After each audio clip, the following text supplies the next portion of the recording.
Good afternoon, members.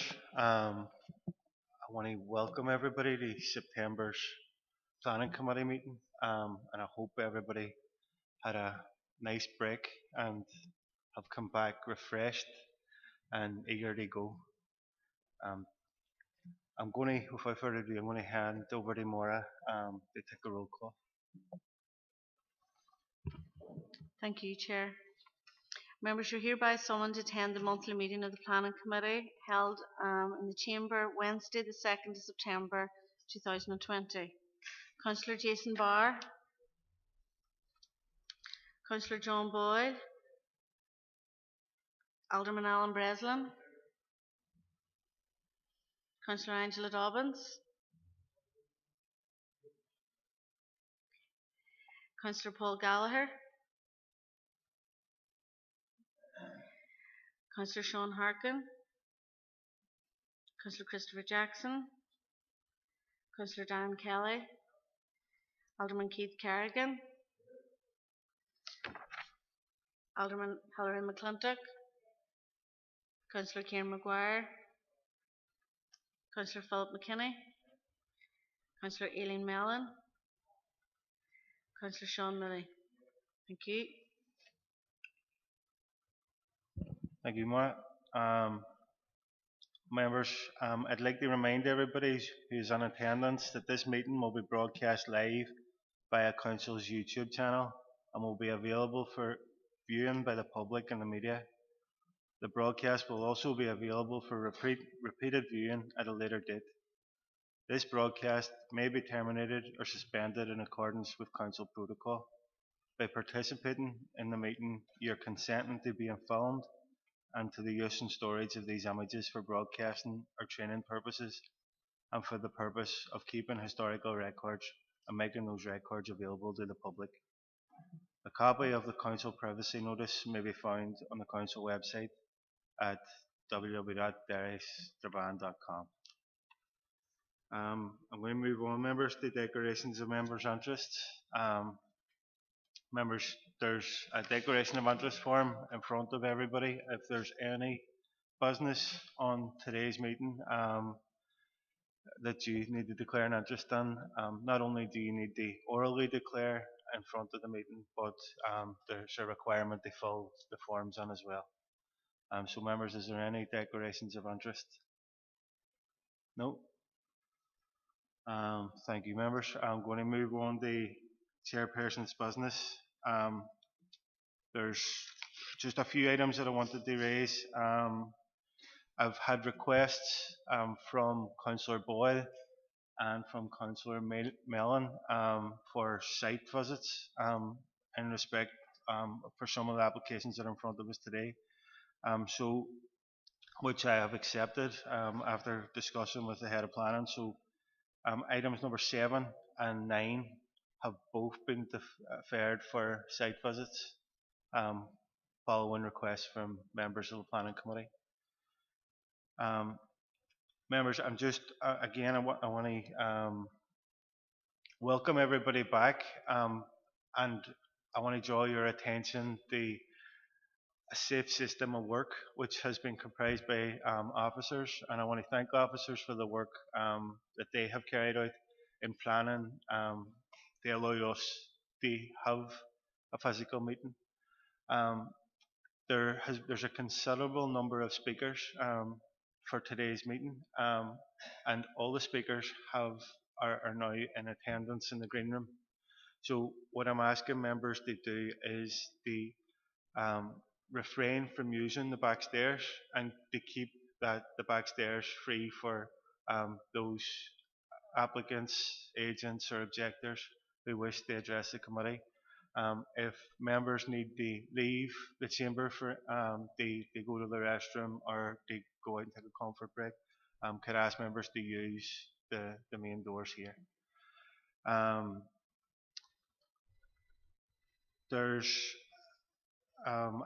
Members would have received correspondence today from Lois, and I know it's only been within the last few hours, in relation from Friends of the Earth in relation to NEA operational policy and Amuria emitting projects.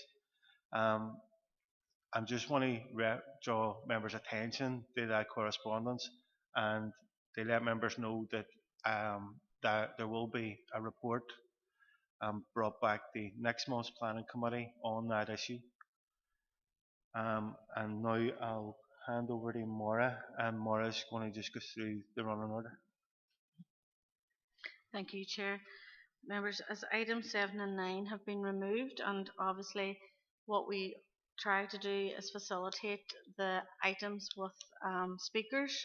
So the running order today is 1, 2, 3, 4, 5, 6, and number 8 is last. And we've had some late items, members, in the last few days. However, the information in regard to these relate to the site visit deferrals. So at this point, there's no need to share that with members, and that because they both relate to site item 7 and 9.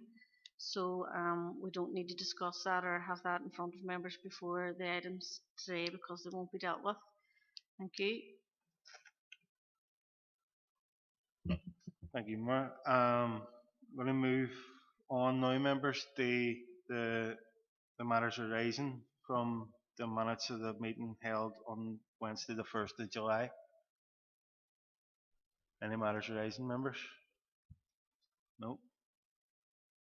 I'm going to move on to matters arising from the 1st of July.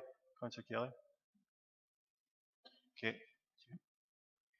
Just in relation to P7720, the minute there on the application that was approved by Council and then subsequently had an Article 17 notice served by the Department, which was then lifted. I wonder, is there any update just to where that application now sits?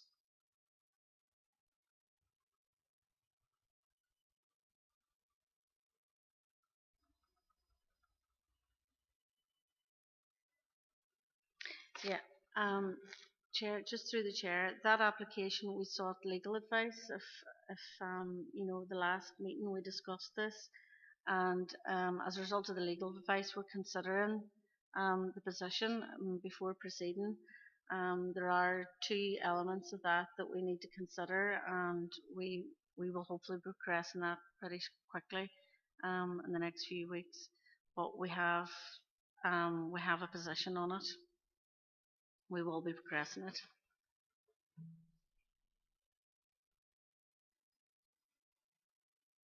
Well, we have potentially a report to carry out beforehand, and we will obviously need to do that before we represent the case again in front of the committee, taking on board the legal advice. Yeah, I'm just not clear. So it would have to be presented against the committee even though we've already determined the application? It may be the case, it depends.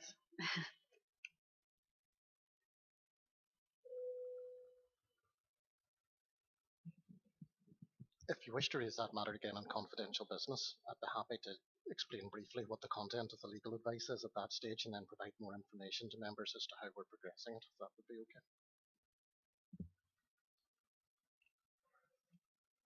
Is there any further matters arising from the meeting held on Wednesday, the 1st of July? No. Moving on, the matters arising from the meeting held on Thursday, the 2nd of July, the reconvened meeting? No. Members, I'm going to move straight on into the applications. And our first application is LA11 2019 0559. It's an outline application that was presented to the committee before for a dwelling in a garage on a farm on 1 Kirryban Road, New Buildings, and Suzanne's going to take us through it. Thank you, Chair. Members, you will recall this application was presented to committee on the 2nd of July and was, as the report outlines, members agreed to defer the application to allow the submission of the agent to submit further information to support the case. So we have now received additional information from the agent, which I've included as an appendix to the report 1A. in the form of a written statement. Um, just to recap on the site, clearly this is an outline for dwelling on a farm, and the main issues in this application are the fact that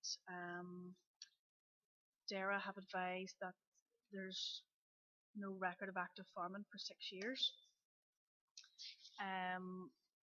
It's not visually linked with an existing building, in existing farm buildings, and officers are also of the view that it lacks integration. In terms of the statutory consultees, all consultees bar DARA were satisfied with the application. You will recall there was an original issue with visibility displays, but those can now be accommodated within the red line. So looking at the details of the application, just put up, that's the overhead of what's in your reports. That's the site. It's a triangular portion of a small piece of ground, and there's the satellite imagery as well. In terms of the farm business and the active and established details, you'll recall we discussed that there had been a number of receipts submitted to demonstrate active farming. So the landowner, the land is actually leased out to someone else who actively farms the land. But that does not preclude a dwelling on a farm, as we know, whereby you can demonstrate that the land has been maintained and in some way farmed to a minimum standard, basically. The receipts that we did receive before, as officers, we took the view that whilst there is evidence of drainage, it's open-ended. We're not able to verify some of the details, and we took the view as officers that it wasn't sufficient. There's no evidence of silage being, receipts for silage or anything like that. So in terms of the additional information that has been submitted as an addition since the last discussions here in Planning Committee, you'll see it takes the form of a written statement, accounting basically what was discussed at committee the last time, and also referring to a planning appeal from by Commissioner Boomer. I mean, what I would point out to members in that respect is, I have looked at that, and I don't think it is comparable as maybe what has been put forward, because we have no evidence of this of the applicant cutting hay and making silage on this ground, and that was basically the determinant factor in that appeal that's put forward there. I've also included, there's also reference to that Mr McGee now has got 10 goats in his flock. So I've mentioned that in the report and advised that there's no evidence of a flock going back in the 6 years that we can look at to give weight to in terms of the farming in the absence of any clarification from DARA. So in the round, we've looked at it again. We feel that it's a very open site. There's no buildings on the farm division to integrate with, to cluster with, and we feel it doesn't meet the test for CTY 10. I've also summarised. I know there was some discussions last month or 2 months ago about the receipts, because we couldn't pass them around. I've just summarised them there for you now. So there's number of receipts there in terms of materials spread over 8 years, but I think it's very minimal in terms of what we've seen before and what we've used as our benchmark before in approving these as officers. So on balance, members, we've recommended refusal as before, and happy to take any questions. Thanks, Suzanne. Can I ask for Chris Cassidy, the agent, to come and address the committee?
You're very welcome back, Chris.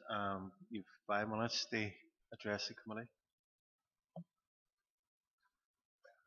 Good afternoon. Members of the committee, I'd like to thank you once again for the opportunity to speak in support of this application. Much of the farm history was discussed at the last meeting and I will not revisit this. What I would like to clarify is points in the case report which might be confusing and I hope will allow you to make an informed decision. The case report states we have submitted farm maps which are 9 years old. This is correct, but DARD no longer send farm maps out to farmers who do not claim single farm payment. The map was the last one he received and is submitted to indicate what land he owns, enabling council to check and confirm he has not sold or transferred any sites on. It should be noted that the map date 2011 confirms DARD accepted this man back then as having a farm. Nothing has changed. The report states DARD were consulted on these maps and their response highlighted that the business number was not active. This again is not correct. DARD has actually stated that the business number Mr. McGee uses has not been in existence for more than 6 years. A DARD screenshot is contained in Appendix 1A. You will note that DARD's official status of the farm is active and has been since the 7th of September 2009. The council query the names of Pat McGee, Carody Road, and Patrick McGee, care of 1 Shipcase Place, and assume they are different people. For clarity, I can confirm that they are the same person, with Mr. McGee's business having been previously registered as solicitor's office who occupies 1 Shipcase Place. The submitted invoices for works done on the land all relate to the licensor, Mr. Patrick McGee. While acknowledging Mr. McGee has animals in his flock, the council state in their report, we have failed to show that they have been there for more than the preceding 6 years. Again, for clarity, there is no requirement for the farmer to have any animals. The policy only requires the land is maintained for 6 years in good agricultural condition, which the submitted invoices and the visual inspection of the land confirms. The photo in your report identifies the site. You will again see the rising land and strong hedging behind the site. These features combined give a site a sense of enclosure and integration.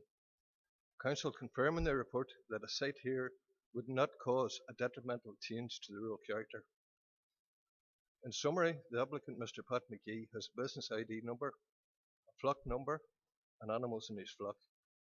He has had a farm survey number and a DARD customer ID number allocated to him since 1997, well in excess of the 6 years required by policy. The land is in good agricultural and environmental condition.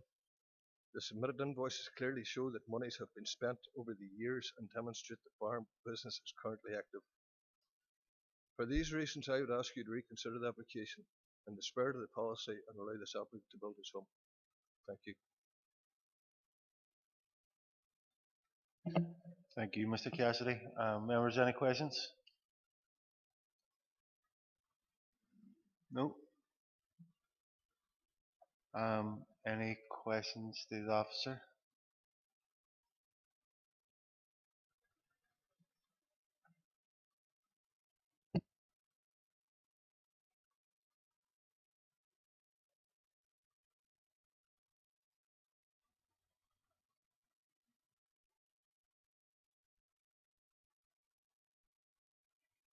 Members, just want to clarify in terms of the support information in relation to the invoices. From the invoices we have been given, there's nothing that advises us that that work was carried out on that land. Okay, so that is the position where we are in terms of being able to verify and link up the information to make our assessment that the land has been maintained sufficiently and meets the test of active farming. So we acknowledge that yes, support information has been received in terms of the invoices, but they're not verifiable sufficiently in terms of the work that has taken place. Alderman Kerrigan. Thanks for letting me in, Chair. Just see a point of clarification. Would it be the normal case that that would be done with all applications and to verify that that is specific to a particular portion of the ground? And I mean, do you look for receipt of payment? Yeah, if someone's buying materials or posting wire or gits or whatever, it's usually just invoice to a farmer or whatever it is. It's not necessarily invoiced to go to be worked on lands at, Kilclean, at Castleberg, or Mullifad or wherever. It's into just it's into a man's name. If that's out, I'm just wondering, is that a point that because he didn't show that it went directly to his farm, is that something that's common policy in that, or? Well, I suppose really as officers, in terms of interpreting the policy, we have to see how the land has been actively farmed, and if there's gaps, we can't stand over that. So that's the assessment we've made on it. In some cases it's very clear, in other cases it's not.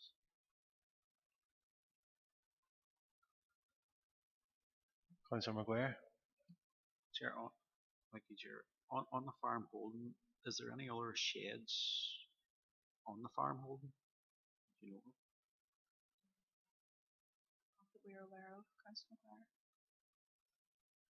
Well, it says in PPS 10, to cluster a farm dwelling is to cluster, with a group of farm buildings where practicable.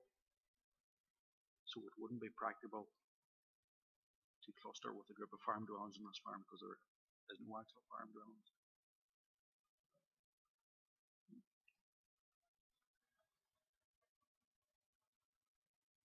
Thank you, Councillor Maguire. Any further questions, members?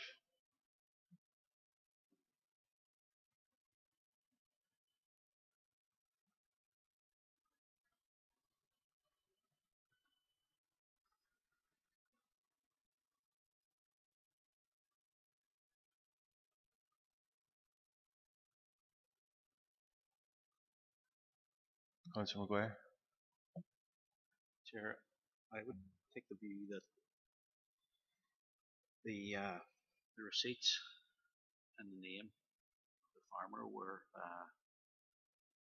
to this farm. I don't think he'd be buying, gates and things for his neighbours. To be fair.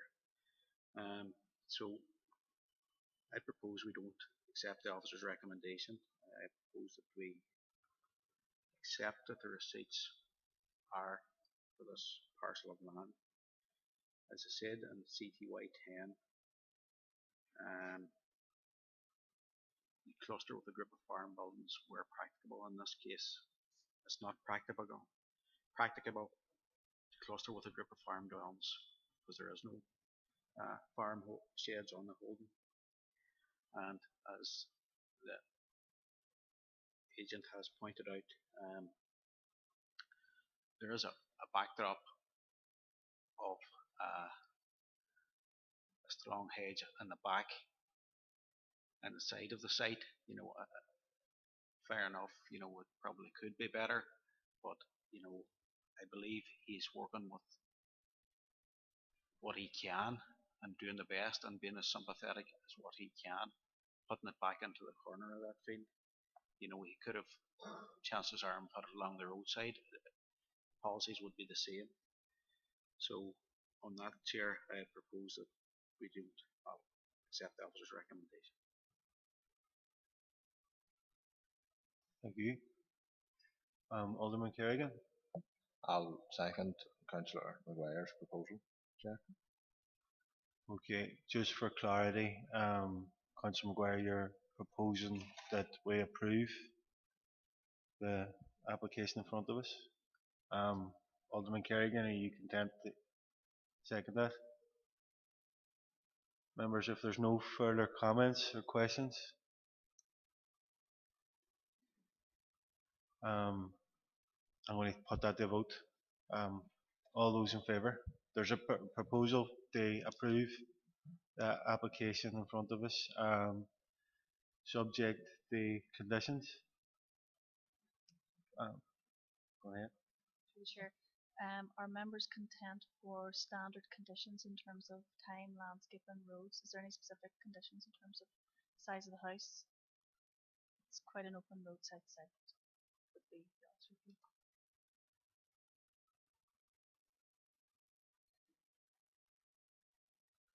Where there's a proposal from Councillor Maguire, seconded by Alderman Kerrigan, to approve the application subject to standard conditions. Um, all those in favour? All those.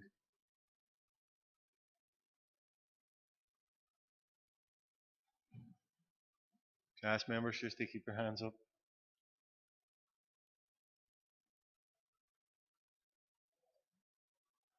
All those against?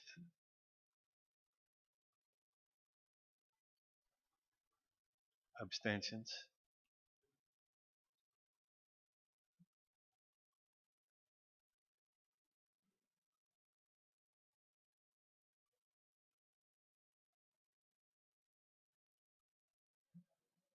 So members, that's 8 for and 4 against. So that application has been approved. Um,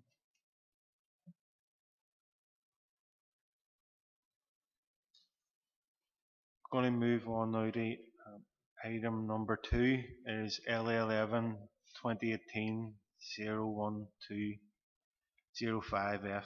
Or apologies, LA11 2018 1205F. It's for 4 single-story retail units at the White House Retail Park, and it's Malachy that's going to take us through it.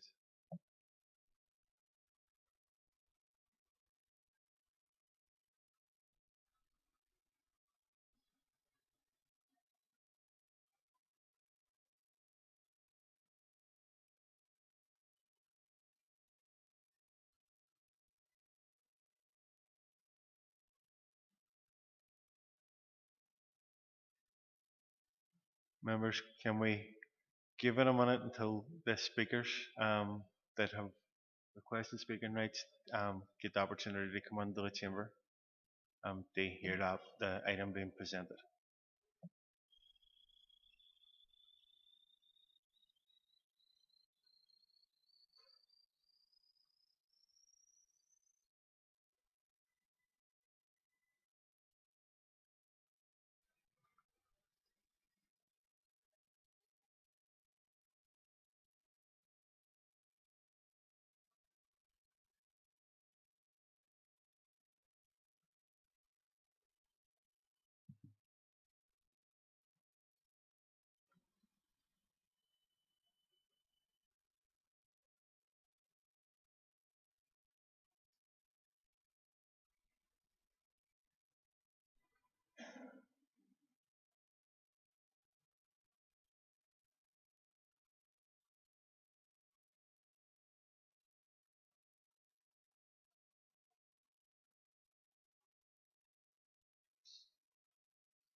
Malachy?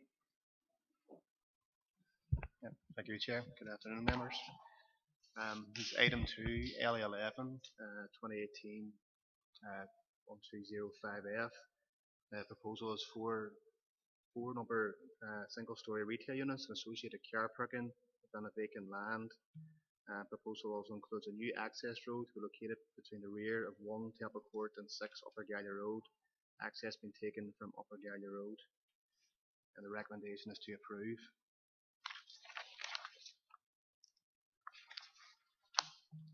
The site location is shown in red and the images above. Is enclosed by residential property to the southwest at Temple Court.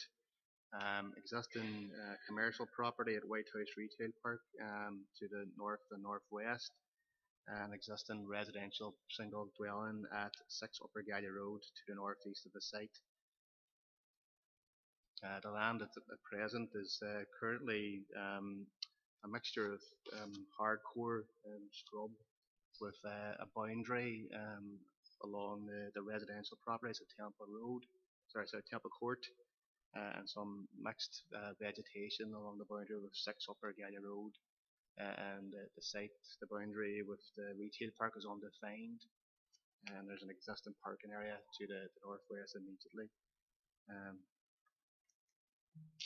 Here's a view from the site from the Upper Gallia Road. As you can see, there's an existing track along the back of Temple Court, some grassland, open undefined roadside boundary at Upper Gallia Road. You view the site from the existing car park within White House Retail Park. Probably can't see from that image, but there will be close border fences along the back of Temple Court, along with some garden vegetation. And the photograph to the right is the view looking from the site immediately into the retail park, which is an existing parking area. Proposed block plan shows the proposed 4 units along the northeast boundary. There's a car parking proposed along the Temple Court boundary, with an access road leading from Upper Gallia Road and linking into the existing retail park at White House Retail Park. And there's some pedestrian access also indicated on the plans, as well as some landscaped areas around the car parking areas. The units as shown in the proposed elevations, they're single-story units with shop frontage, glass shop frontage, render finishes, with a yard area to the rear, so fairly similar to the units that are in White House Retail Park at the minute. We consulted a number of bodies on the application. DFA Roads have no objections, subject to conditions and informatives. Environmental Health have considered all material factors and have no objections, subject to conditions. They're keen that there's a condition that is for retail units only, and that there's no sui generis uses such as fast food approved as part of this proposal. And they also welcome the additional boundary treatment proposed in the application. Northern Water have no objections, subject to standard informatives. Rivers Agency were consulted because a drainage assessment was required. Under FLD3, the drainage assessment was found to be acceptable. So again, no objections from the Rivers Agency. And we also consulted Shared Environmental Services, and there's no issue with Shared Environmental SES. There's been a number of representations, including a petition from a nearby residential scheme known as Pine Trees. Issues raised included traffic generation, was there a need for additional retail units, noise, air pollution, impact upon privacy of the nearby residential properties, including light and residential amenity, antisocial behaviour, overhead lighting, drainage issues, loss of character, loss of vegetation, linkages with the proposed greenway, waste management, litter, construction noise, accumulation of fast food takeaways in the area, possibility of overshadowing, and the rear access to properties in Temple Court and how they're treated, and issues with the plans as well. In terms of policy context, this is a retail application, so the two main policy considerations for ourselves is the Dairy Area Plan 2011 and the SPPS. The site itself is not zoned for any particular use in the Dairy Area Plan, so we considered the proposal against the current retail policy within the plan. There is a number of relevant policies in relation to local centres, including policy COM3, where it sets out a general description of what a local centre is. So the main consideration for us in this case is this application an extension to a local centre? Whilst the Dairy Area Plan identified proposed local centres, it does not identify existing local centres, so it's, the officers took the view that we would assess White House Retail Park in all its context and compare it to the description set out in the Dairy Area Plan and also the SPPS. In the round, we think that White House Retail Park would meet the description of a local retail centre, and therefore we treated this application as an extension to White House Retail Park, therefore an extension to a local centre. The SPPS is the main policy for retail. As I say, the SPPS is the aim of it is to support and sustain vibrant town city centres through promotion of established town city centres as appropriate first choice location of retail and other uses. Planning authorities must therefore adopt a town centre first approach for retail and main town centre uses. Um, in particular, it looks at local centres and advises the planning authorities to retain, consolidate existing district and local centres as a focus for local everyday shopping and ensure their role is complementary to the role and function of the town centre. And then again, it gives further guidance in these centres. Extensions should only be permitted where the applicant has demonstrated that no adverse impact will result on town centres in the catchment. When we're talking about catchment area, in this case, mainly the city of Derry. The SPPS also requires a statement of need incorporating quantitative and qualitative assessment of need in the local area. And because we were considering this application in accumulation with the White House Retail Park, and when you added the proposed floor space with the existing floor space at White House, it exceeded the threshold of 1,000 square metres, and therefore we asked the applicant to submit a retail impact assessment in support of the application also. So we say as the applicant agent has submitted a need case and an RIA, which in summary argues that there's an existing lawful use on the adjacent site for convenience retail, and this would be a minor extension to the existing retail offer. The actual amount of floor space is considered to be minor. I think it's additional 275 square metres. The proposal provides a greater range of choice to location in terms of qualitative assessment. There's a good uptick in the existing retail park of the units. It's a popular location, so this would be considered another improvement in what's there at the minute. But the adjacent significant housing growth seen as there's a clear deficiency of convenience retail and neighbourhood uses within the locality.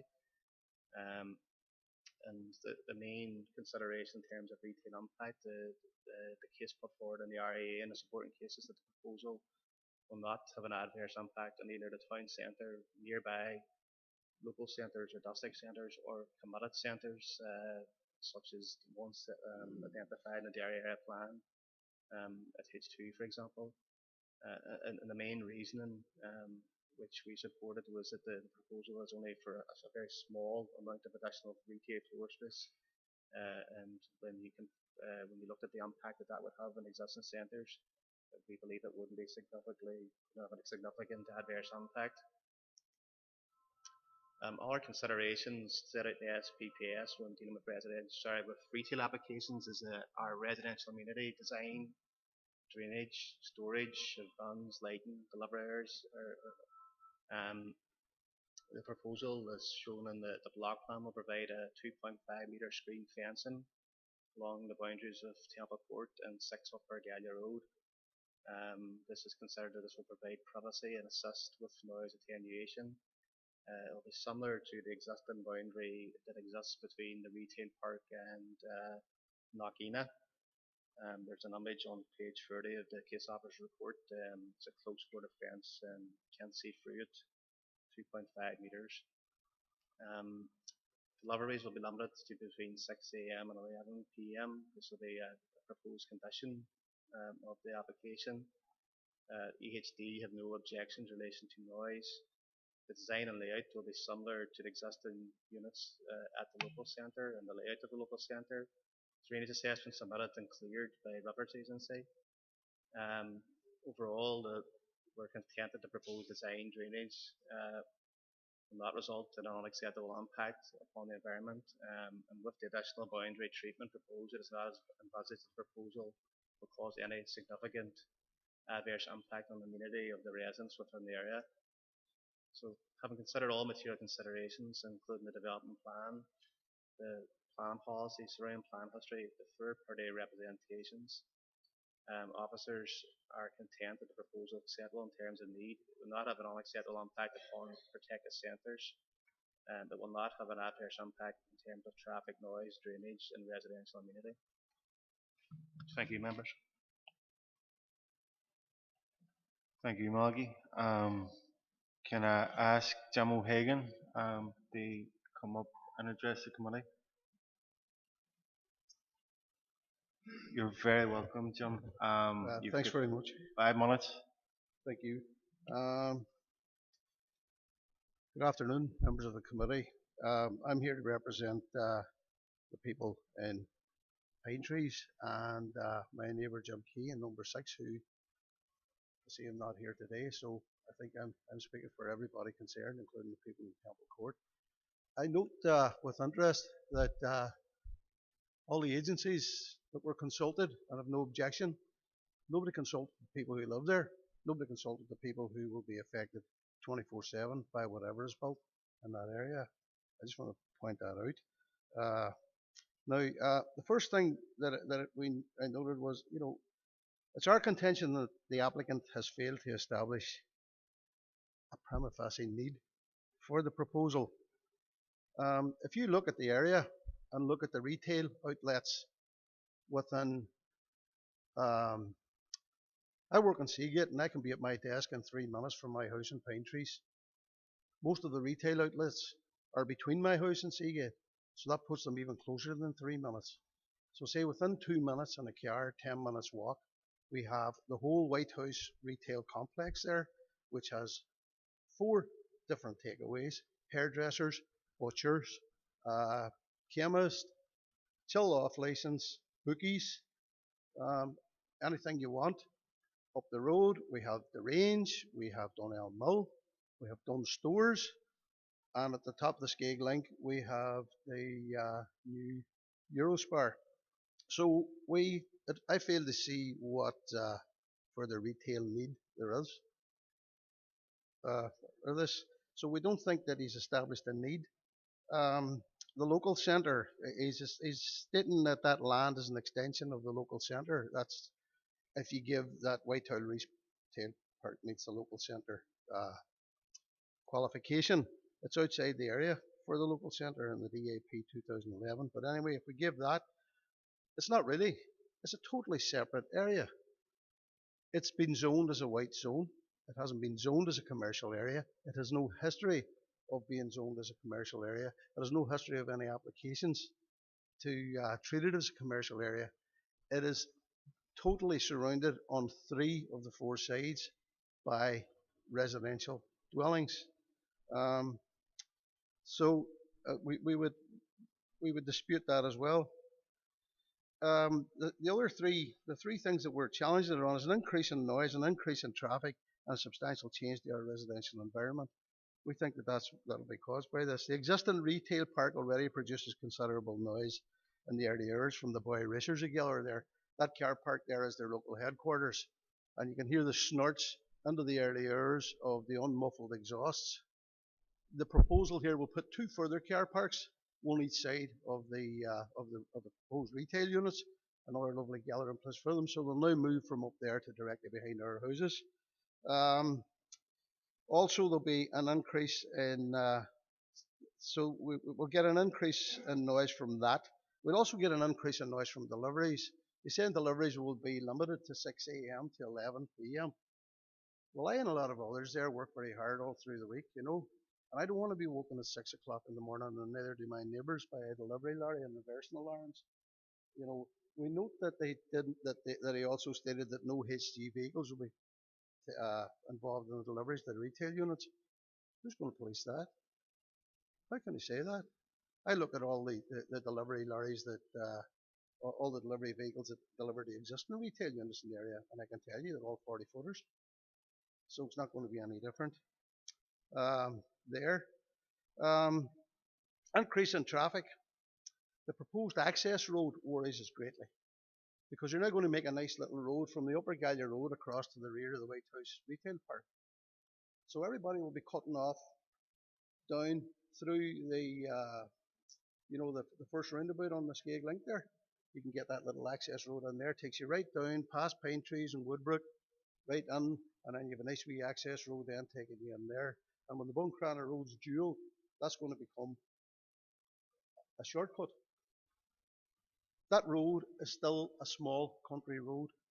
It hasn't changed in any way since the Skeg link was driven through it. It's still a small country road. It's not able. There's no. I haven't seen any traffic input assessment here. There's a very dangerous bend on that road just before that as well too. And there's a lot of kids around the area. I don't think that the road is, or we don't think the road is capable of it's not ready for the increase in traffic that this is going to cause. Are they up already? Okay. Well, look, just in conclusion, right, this area, in our view, doesn't require additional retail amenities. We need to have impact studies done before this is anywhere near where we could support it in the area. Maybe we can support it if there are impact studies done. At the very least, we're asking council to refuse this application, or at the very least to defer it pending further impact studies. Thank you for your time. Thank you, Mr. O'Hagan. Any questions, members? Alderman McConaughey. Thanks, Chair. Jim, thanks for coming along today.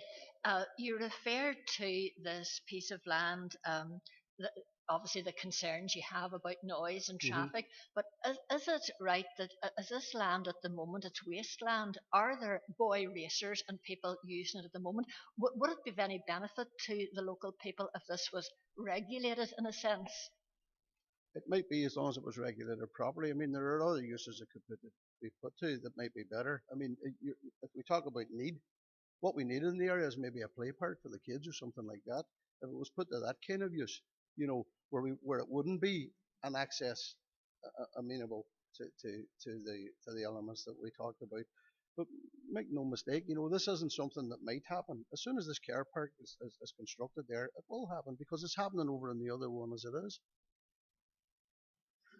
So, thank you. Councillor Hagan.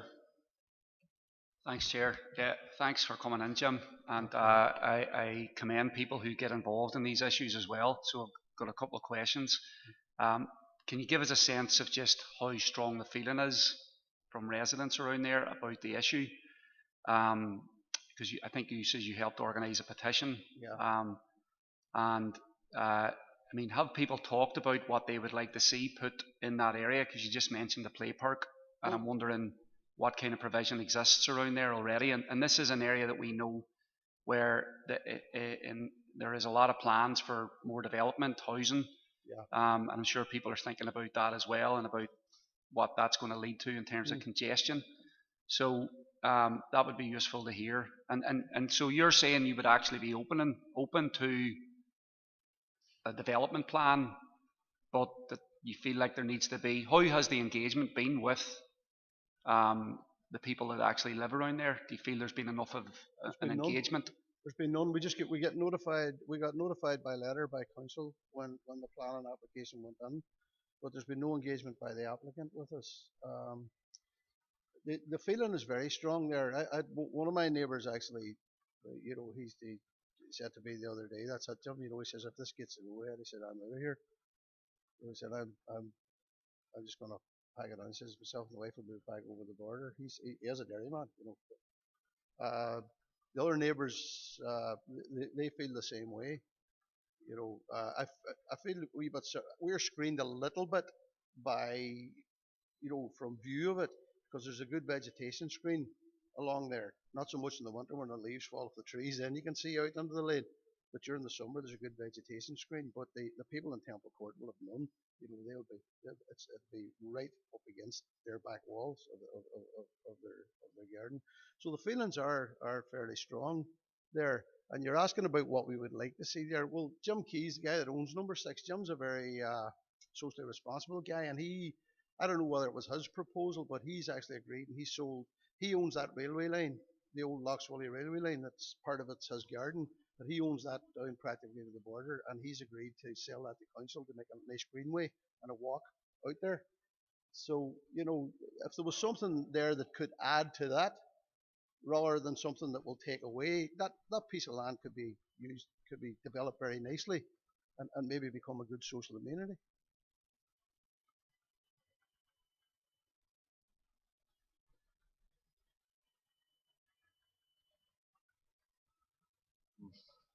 Councillor Dobbins. Thanks, Chair.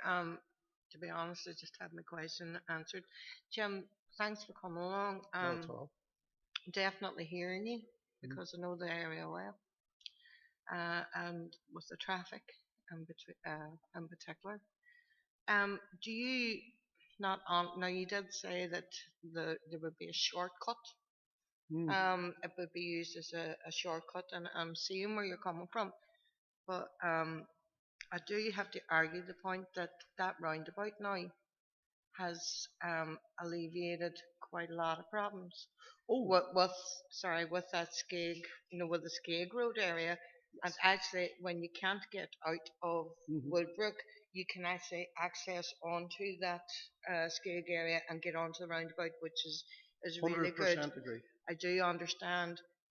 I don't see, I honestly don't see anybody using a shortcut to get onto that part, onto the Buncrana Road, because you could be sitting there for hours. Yeah, no, the shortcut I wouldn't be. disagree with you there. Yeah, well, perhaps not to get to the Buncrana Road. That's not the issue. No. That what you said is 100% correct. It's a brilliant way of getting out of there, and for all the locals, it's fantastic. I'm not talking about that. What our concern is that that's going to be the shortcut for 40-foot delivery vehicles coming down through there to get to the back of a handy way into the back of White House Retail Park. That's the shortcut I'm talking about. You know, I'm talking about the vehicular traffic going to the retail park, not going to the Buncrana Road. That's never going. I don't think that's ever going to be an issue, because quite frankly, when the Buncrana Road's dual, there'll be no right turn there. You know, there'll be there'll be no. It's the traffic coming down to go to the retail park. That's what we're talking about. Is that answer? Okay, thanks. All right, thank you. Councillor Millen. Thank you, Chair. Thank you, Jim, for coming in today. I suppose I just had a few questions Sure. for yourselves Mhm. um, as representing the residents. From looking at the planning application and listening to yourself, Jim, I think from what I've observed is that there's two issues here. One is the retail units that would be within the retail zone, and the other is the separate piece of land, which is the wasteland. I'm also from a stone's throw from the area as well, although not impacted by this application. So I do know where it could be potentially impacting on residents. Just wondering around the Temple Court residents. Obviously, their properties are backing onto this area. How they feel in terms of, I know we spoke about, is it PPS3 around access? Have they been taken into account? I can see it's a civil matter within the application, but having had that access for so long onto that west ground for that to be potentially hindered, has there been much around that, just from yourself, obviously representing the residents? And then just again around them two separate issues, if the units were on the land at the retail site, would which do you consider to be the bigger issue for the residents? Is it this access road? I tend to agree with you that that'll just complete a circuit going around that area. There's a lot of parking facilities within the retail park. Um, there is need for more retail units within there. We see the bigger estates growing right beside yourselves, and we see more homes coming there in the very near future as well. So I'm wondering, is the access to the west ground, is that a bigger issue for residents, and then again the Temple Court residents? Um, I've never heard any real complaints about the waste ground. There was always kind of up until last year. It was that when you look at that now, you see it very bare and bereft and looks really, it's just doing nothing. But I mean, the applicant cleared that all off last year. There was a lot of vegetation and tree growth along there, and it was kind of. But all right, there was some people put sometimes there was some rubbish along it and that, but it didn't look the wasteland that it looks now. It was the applicant who did that. He cleared it all off. So the waste ground was never really much of a problem for the residents, as I know it. The access issue. If I lived in Temple Court, I probably would have an issue with access, and they've access for them. They've been able to access that area since probably those houses went up. So they may have a prima facie case for custom and practice at this stage. They because nobody ever objected to it, and all of a sudden now that's maybe being taken away from them. So that's another aspect of there. As I say, they would be. I would consider them impacted even more than me and my neighbours. So Jim, just trying to understand, there actually hasn't been that much discussion around the impact that they would have then? It's more It's more just people haven't people tended to object themselves, rather than get together. And it was myself, I got my neighbours together, and everybody got on board with it. The Temple Court people, I know they've put in their own objections. But I haven't spoken to anybody in the area who doesn't feel strongly that they don't want, who's come out and saying, "Oh, that'll be grand." There hasn't been any And I specific. can assure you, by the way, this is not NIMBYism. This isn't on grounds of, oh, no, we're not putting that in my area. No, it's not nothing to do with that. It's to do with we feel we will be impacted by it, and we feel we will be impacted negatively, and that's the reason that we're against it. If someone comes up with a better proposal, hey, I'll get behind it 100%. Any further questions? Mr. O'Hagan? No. Thank you, Jim. Well, thanks very much for hearing me, folks. Can I now invite David Graham and Andy Stevens to address the committee?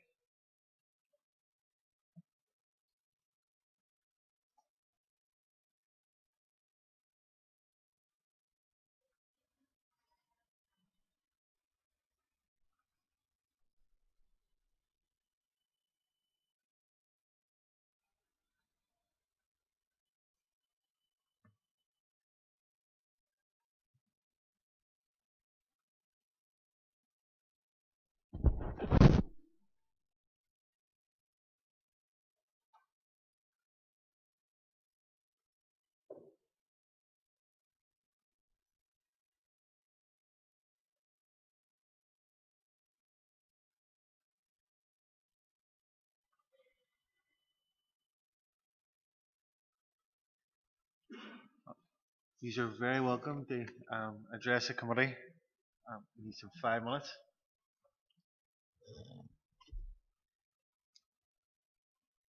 Chair, members, thank you for giving me the opportunity to speak in support of this application and the officer's recommendation to grant permission. The proposal seeks to extend the existing White House Local Centre, which was established 45 years ago in 1974, to provide 4 single-storey, 94 square metres or 1,000 square feet in old money, Class A1 retail units. There are currently 150 people employed across the local centre, with 50 working for the White House Retail Limited. The centre is fully let with no vacant units, and I'm not sure there's any other centres in Derry that could claim to be the same. The new units will provide additional choice in a range of shopping services for the existing and significant housing on the H1 and H2 lands, which proposes between 3,500 and 7,000 new dwellings, depending on the density. The proposal constitutes a 750,000 investment, will result in local construction jobs and 30 longer term jobs through the occupation of the units, with 40,000 payable in rates. We are fully supportive of the recommendation to grant permission, and having reviewed the 38-page case officer's report, the assessment of the application has been comprehensive and robust. The report confirms the proposal is compliant with all aspects of the development plan and regional planning policies, resulting in no demonstrable harm to any interest. Whilst there have been objections from third parties, there are no objections from any of the statutory consultees to the proposal on traffic, environmental, drainage or residential amenity grounds.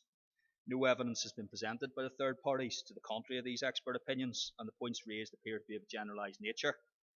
By comparison, the applicant has submitted a detailed retail impact assessment, assessment of need and a drainage assessment in support of the proposal. These span thousands of pages, include case law and recent PADC decisions in both Londonderry and Drumahoe. These reports have demonstrated that there are no impacts or harm on the existing retail, residential or natural environment. There is a significant separation distance between the proposal and the properties at Pine Trees, some 35 metres with a river and vegetation in between, and 25 metres between Temple Court, with enhanced boundary treatment being proposed in addition to what's existing. And I note Environmental Health in their consultation welcome the additional boundary treatment. There are no external lighting, no refrigeration, no extraction units, and the application is not for hot food takeaways.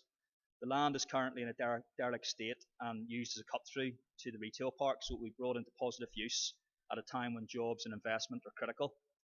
The formalised layout and enhanced boundary treatment, CCTV and experience management will bring control and order to the site and will create a better quality environment than what is existing. The access was previously approved for housing originally onto the Upper Gallia Road, and DFI roads have no objection from a road safety, access or parking perspective. The proposal will not be serviced by HGVs given the size and scale of the units, and a condition limiting the deliveries is being proposed by officers. Planning decisions can only be taken in an evidential context, and all the evidence, including the responses from the statutory agencies, would indicate there is a lack of any sustainable objections to this proposal.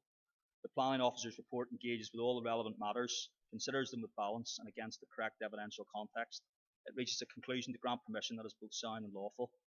In this regard, it highlights the words of Justice McCloskey in the judicial review of Paul McNamara versus Lisburn and Castlereagh City Council, where he states, the report of the planning case officer to the planning committee is in every case a matter of critical importance.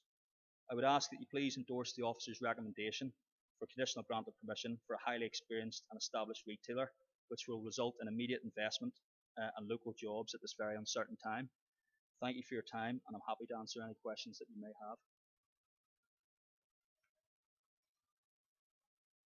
Thank you.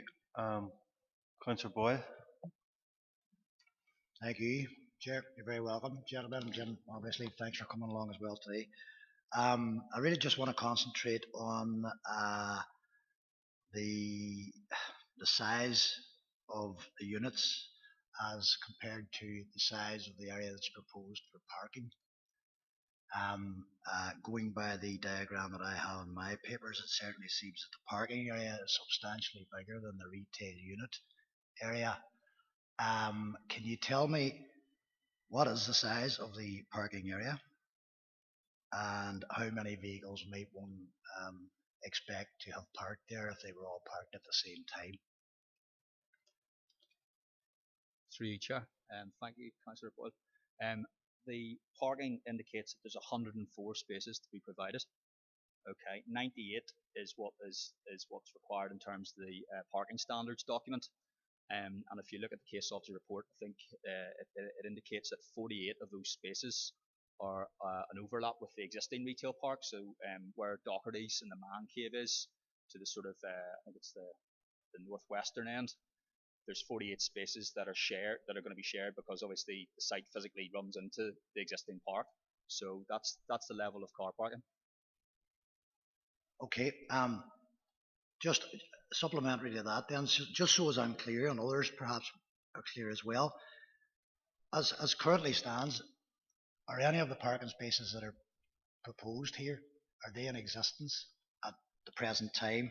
And then one other question I did ask is, what is the square meterage of the parking area by comparison to the size of the retail? Okay. Some of the parking area is laid out at that far end, 48 spaces. Okay. So they take a 48 from the, what was it, 104.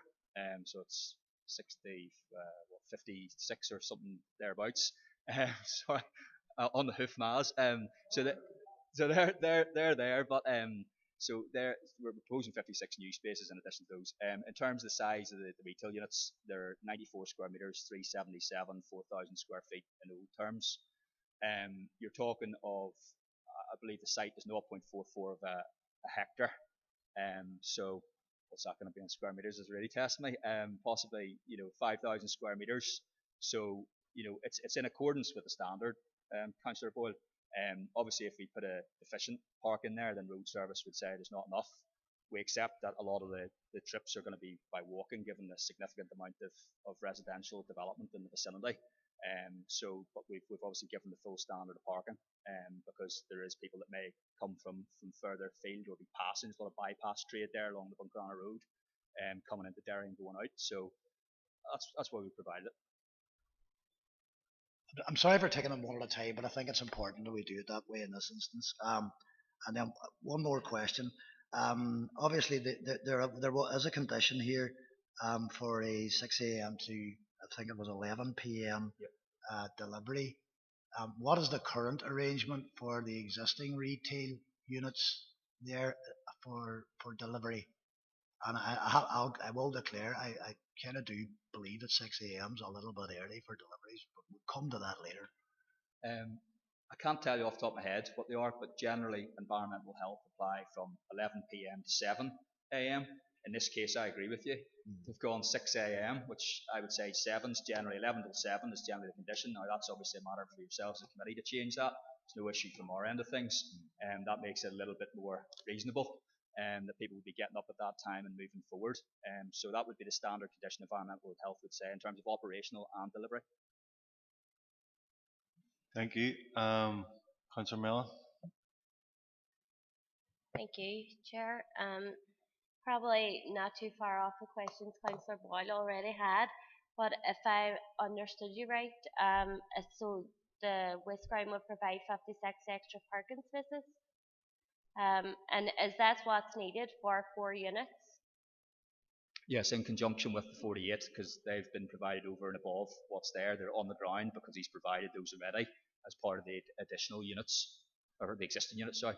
So that is the condition to have the 4 units, that amount of car No, parking. he's put those in. They're over and above what's at White House, so he's put in additional parking on the existing site. And what we're doing is, because the site area extends into that, we're including those as part of it, because the position of them on the ground allows them to be used to service these 4 units. And also, if you've been on the site where the Doherty's Home Bakery and Cafe is, and the Man Cave Barber Shop, so they sit immediately between the new units and that existing unit.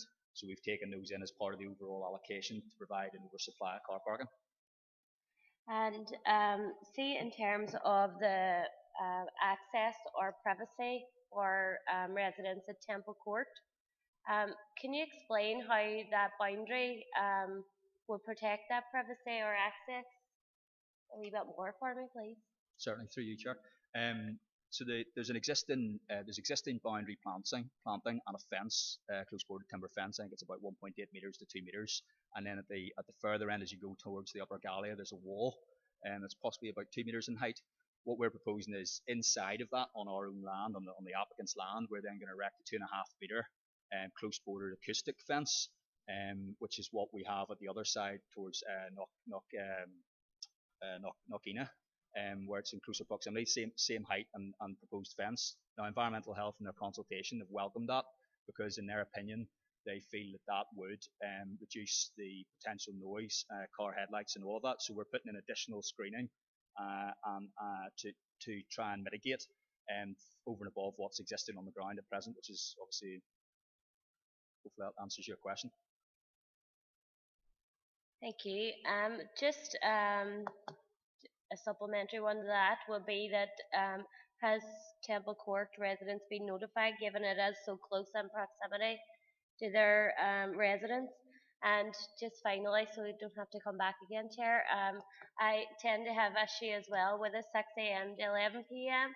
Given that this is not a residential zone that's being included in it, and it's agreed as it's an extension of the retail zone, is that I even believe that the 11 p.m., given that there's families there, 11 p.m. is a very late time as well for deliveries in a residential area, because as the previous speaker said, that this is a residential area that is surrounding 3/4 of the retail space.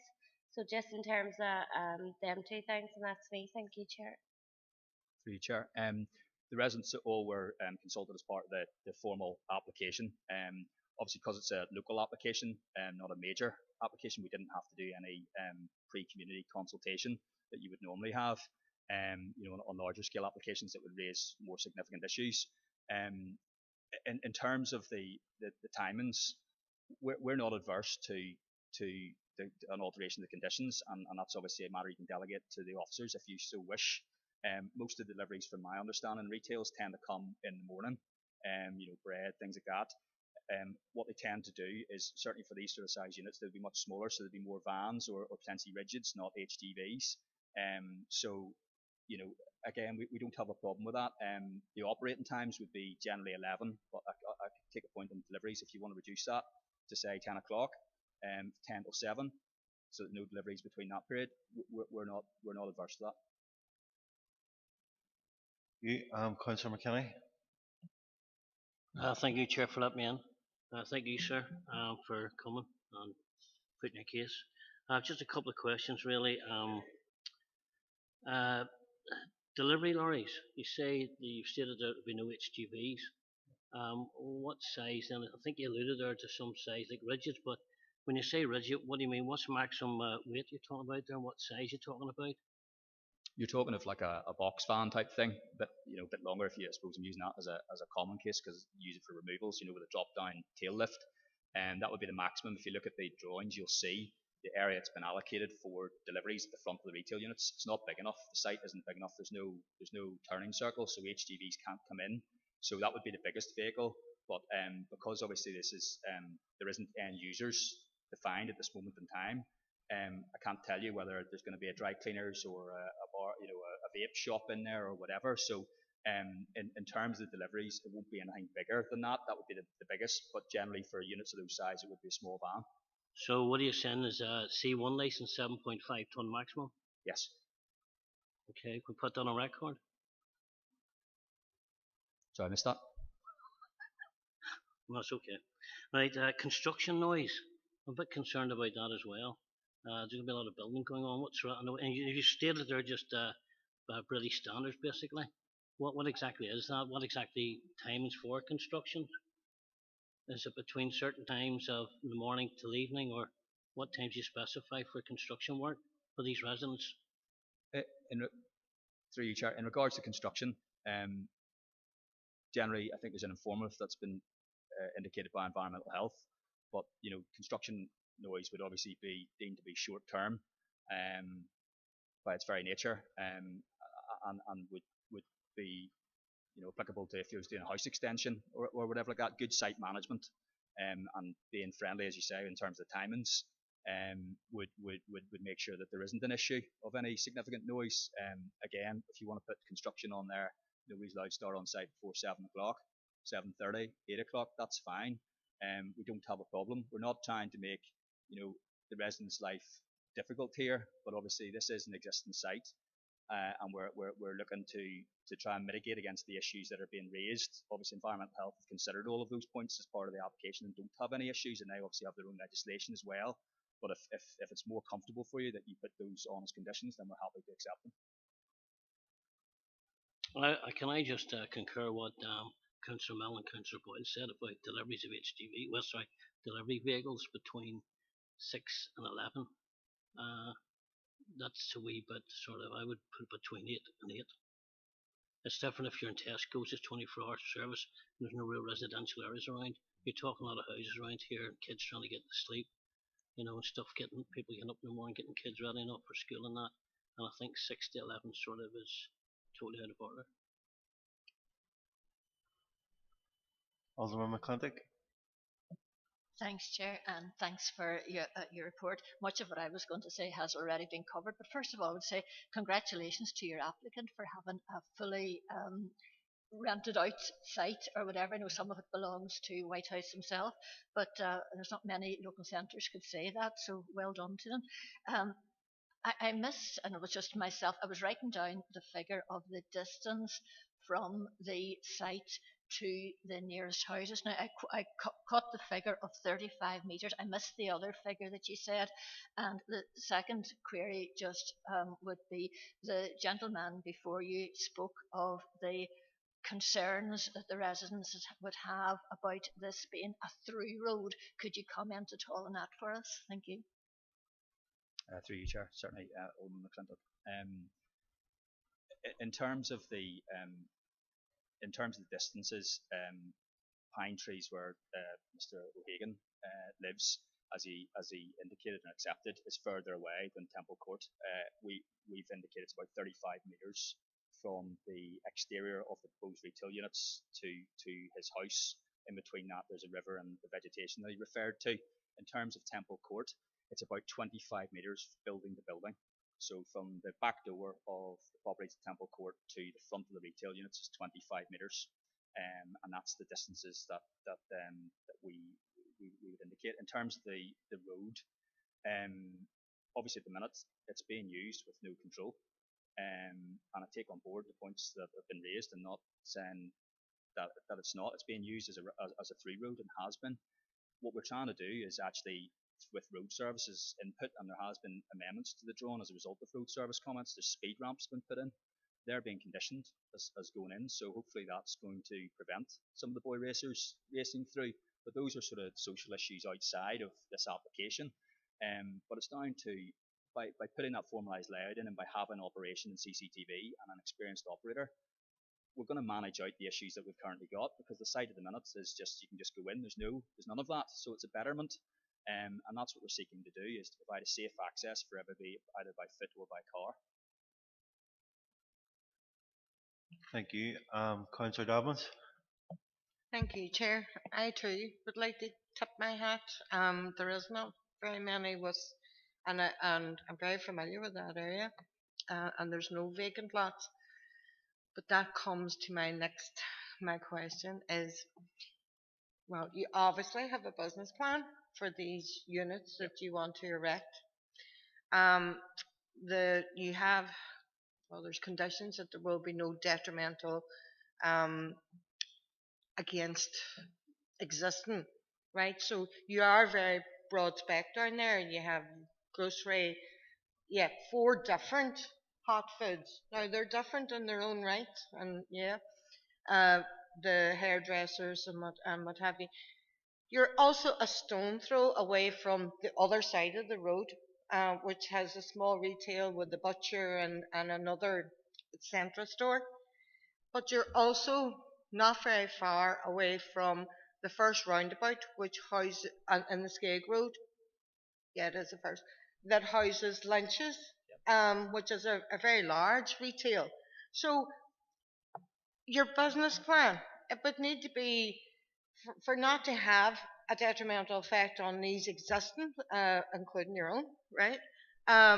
Then it would need to be something like furniture stores or something like that. Those proposed retail outlets are not big enough for them type of stores. So I'm really concerned about that.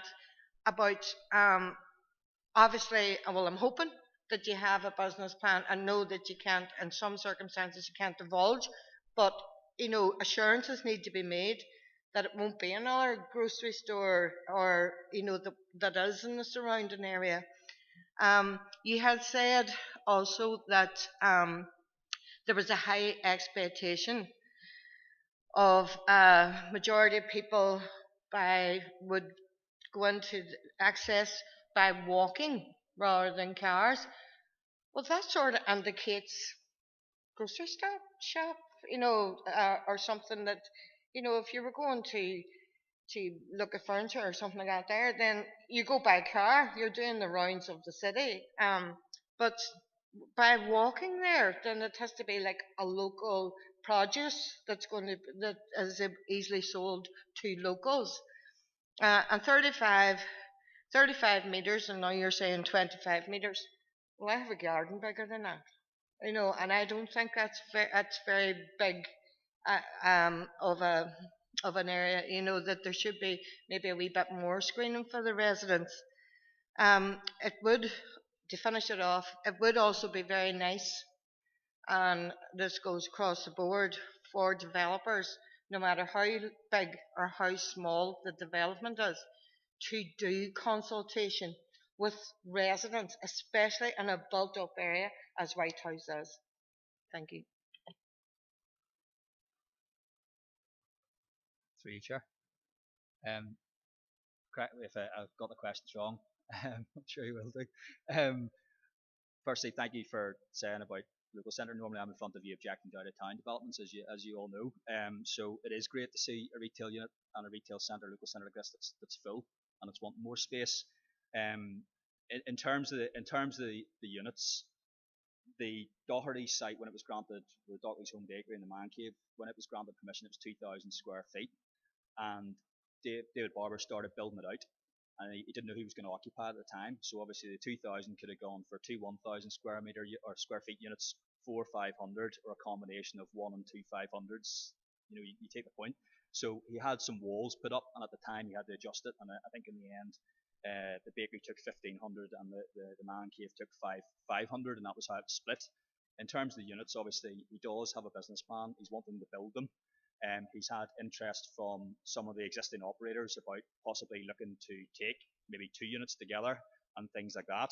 So he does know, he's been in the game for 45 years, and the site has grown successfully. So he knows what he's doing. In terms of the need, and I take the point that's been raised, we've obviously put in an assessment of need. In terms of the SPPS, it's a very low bar test. It's poorly worded, so we've provided case law to show it can be desire at one end and necessity at the other, and that's what we've done. We've looked at the housing that's existing, and the point they're making about people walking to the site is because there is housing close by. We're acknowledging that people may come on foot to the site. Obviously, we have to provide a car parking because we're on a main road as well, and people are necessarily not going to want to walk. The weather's terrible, they can't be bothered, all sorts of things. So we've got to supply the adequate car parking. In terms of, you're saying in terms of Lynch's, yes, Lynch's is up there. They've gone in for an expansion as well. Recently, that was with the council.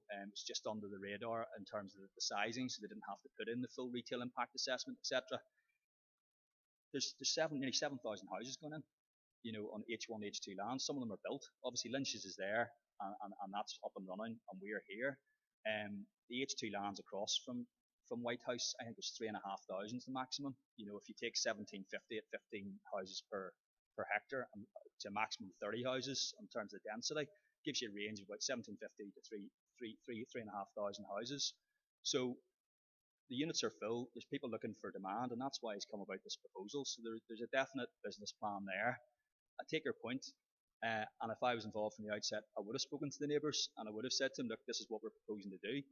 We can't design a scheme that's not commercial, and obviously in those H1, H2 lands there's playgrounds, there is all of those services being provided for those houses as well. However, at this moment in time, there is a deficiency in retailing and in convenience retailing in that area, and obviously the place is finished, it's full, so we've had to come in for this application, and that's ultimately what we're doing.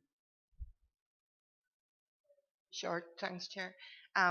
Appreciate your answers. Thank you very much. And yes, whilst retail is a commodity out there, I just wish that developers would sometimes think outside the box.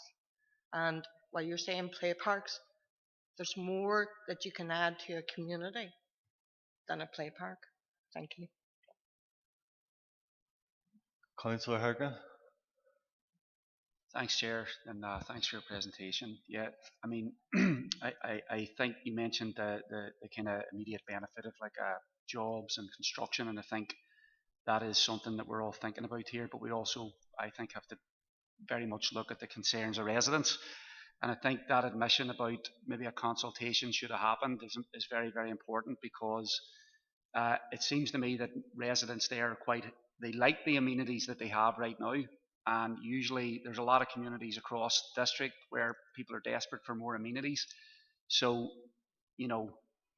I get the sense that there's not that eagerness to have these amenities brought in, and maybe there's a bit of confusion as well about people not knowing what's being brought in. And I think that I would be concerned as neighbours, that you want your neighbours to be on good terms, and so there's definitely an issue there. So the consultation, I think, would have been important, and more clarity in terms of what's going in. And again, it's already been raised, but there's a concentration, it seems, here of retail, and I would be concerned as well about will there be displacement of what's that competition going to look like? The worst scenario would be there would be some sort of displacement. yeah, and I just think about, that this could be a great greenway, because areas of all sorts of needs. I mean, and that's not necessarily your concern, but it could be a play park, it could be allotments. There's lots of things that could go in that particular space. And then the last question is just about, there's a lot of parking there, and I think that you says that your target audience was like in a kind of local 5 minute range. So I'm just wondering if you could kind of, or you're hoping that this would be a much broader kind of catchment area for the whatever's going in there, and that's where it's not knowing what's going in there, I suppose, would be a question. Not that you have to answer that, but in terms of trying to allay the concerns of residents, I would think you would want to be putting as much as possible on the table to get people to look at this positively, rather than feeling very negative about amenities. Through you, Chair. I'll maybe not remember all the questions, so you can throw them back at me. But See, just to be fair, Andy, could you just go back over some of the questions again, just the questions that you want to have answered? Thanks. No problem, Chair. Well, yeah, just the one about the number of parking spaces and your proposed catchment area in terms of, is it within a 5 minute range that you're hoping people will be using this? So if you could just clarify that a wee bit more. And then just if you want to say anything further about, what you mentioned there about the consultation, if you think that would have been a useful endeavour. Thank you. In terms of the catchment, we've obviously put a primary catchment in the retail impact assessment, which supports the application, which is probably about 1,000 pages, where we've analysed the retail environment in the area. The primary catchment is 0 to 5, so 0 to 5 minutes, and then there's a secondary catchment of potentially 5 and 10. And that's how you break down the catchment to look at the impacts of where the income to support the store will be derived from. So we've done a fair bit of analysis, and I've been involved in all the retail schemes in the area for the last 12 years. So we've looked at that at quite some level, and we're content that there's no impacts as of the council in terms of the methodology and the approach that we've done. In terms of the car parking, the weather's terrible. You saw it out there. People love to drive in Northern Ireland because we haven't necessarily invested in our infrastructure as much as we should have done, maybe. So we've got to provide the car park, and that's the standard. That's what road. If we don't provide it road service, we'll turn around and say we haven't. But I'm not going to sit here and say that site, part of its success isn't based on the traffic coming in from the south, and it intercepts them or diverts them on occasion, either leaving the city or coming in, because that's a fact. It does. So we've provided that level of car parking, and if they want to eat their Subway in the car, they can do. So that's why we have that level of car parking, that they can spend time, they can dwell, they can use the services that are on the site. In terms of the consultation, yeah, it's sometimes wise to go and talk to neighbours, because you're not going to. I suppose it's a double-edged sword. You go and talk to the neighbours, you're never going to keep everybody happy. But sometimes it's wise to go and talk to them and at least let them know that you've listened to their concerns. At the end of the day, I keep coming back to it, and Alderman McClintock has raised it. We have a situation that is uncontrolled going through that site, where there's no level of control, and this scheme is bringing about positive benefits. It's bringing about investment, and I think what we need to do is we need to look at that. Environmental Health have also turned around and said that there's enhancements on the basis of the mitigation that we're proposing across the site. And obviously, when you look at the distances from Temple Court and also Pine Trees, they're significant when you compare it with Knockina, which is a lot closer. So we are trying to enhance the site, and we're trying to do it. We're not necessarily set on who the end user is. And you look at Northside, it's got lots of community uses in there. So if a tenant comes along, a local councillor, for example, and wants an office there, then we'll consider that. These are all. There's nothing on the table and nothing set. But what I can assure you is that if there is anything that doesn't fit within the retailing, then we'll have to come back in before you, and we'll have to come back before the council to seek a change of use or an amendment to the approval that we're seeking today. but there's plenty of positives, and I think we need to focus on those because we have actually addressed all of the issues, and all the consultees have no issues in regards to this proposal. Thank you. Is there any, I have a number of indicated speakers, but is there any further speakers at this point? Alderman McContick. Chair, for letting me back in again. I forgot, I knew I read something in this, and I'm not sure whether this is a question for yourself, David, or really for the officers. I'm sure I'll be told if it's not for yourself. But there's a reference in the report to an indicative land set aside for the Greenway. Now, I know that's not part of this planning application, so therefore I'm wary of getting into it. Can you just give us a wee bit of information about that? Thank you. Through you, Chair. Yeah, the applicant has shown that, or left space for that, because obviously there is plans to, I think, go south all the way through. He doesn't have to do that. It's a commercial site, so he's trying to say, well, look, I'm looking at the bigger picture, and we're leaving that can come through the back of the units, so that way it can be accommodated. I think Mr. Hogan said about the railway line at number 6, so that Greenway can be considered all the way through.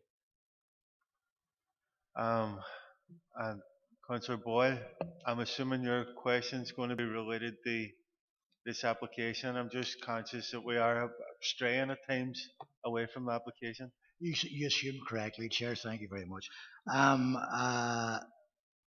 Forgive me. It's just we're working off iPads, and it's very, very difficult to see measurements on these sorts of things, particularly when you wear glasses. And over the COVID period, you can't get in to get new ones and all that stuff. I think you can now. But anyway,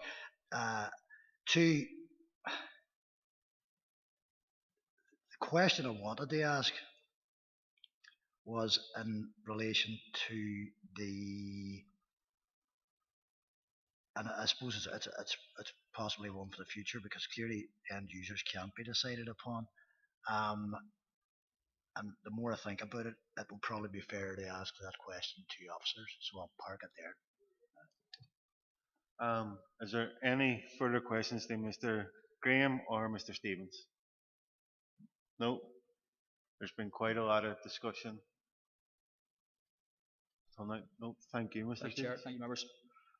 Before I go to questions to officers, I want to give Maura the opportunity to address the committee because there's been quite a lot of discussion before we move on to questions. Thank you, Chair. Just before you get into specifics with the officers, I just wanted to make some clarification points because there's quite a lot of discussion there and there's a lot of information to consume for members.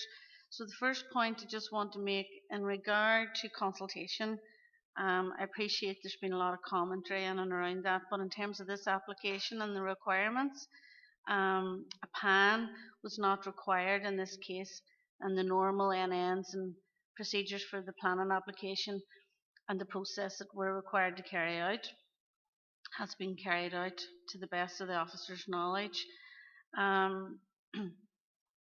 They're quite right, there's been discussions about what proposal is in front of us today. The proposal is for Class A1 use retail, so it is specified, and any further, it was just alluded to there just at the very end, any further applications, any further uses or new uses, like a change of use out of that for a retail service such as a hot food bar, would have to require permission separately and come back into this potential committee if it was a potential contentious application with 5 objections or more, as you would be aware. So I just wanted to clarify that. In terms of the local centre, I mean, members, you may not, I mean, some members are very aware from the LDP process. This particular site is not currently zoned as a local centre in the current plan. I see some heads nodding. So I just want to point that out because there's some discussion earlier on about the definition and the line and things like that. This was never zoned as a local centre. This is all white land, including all the areas of housing around it. And some people are very familiar with the area and some people may not be, you know, over the years.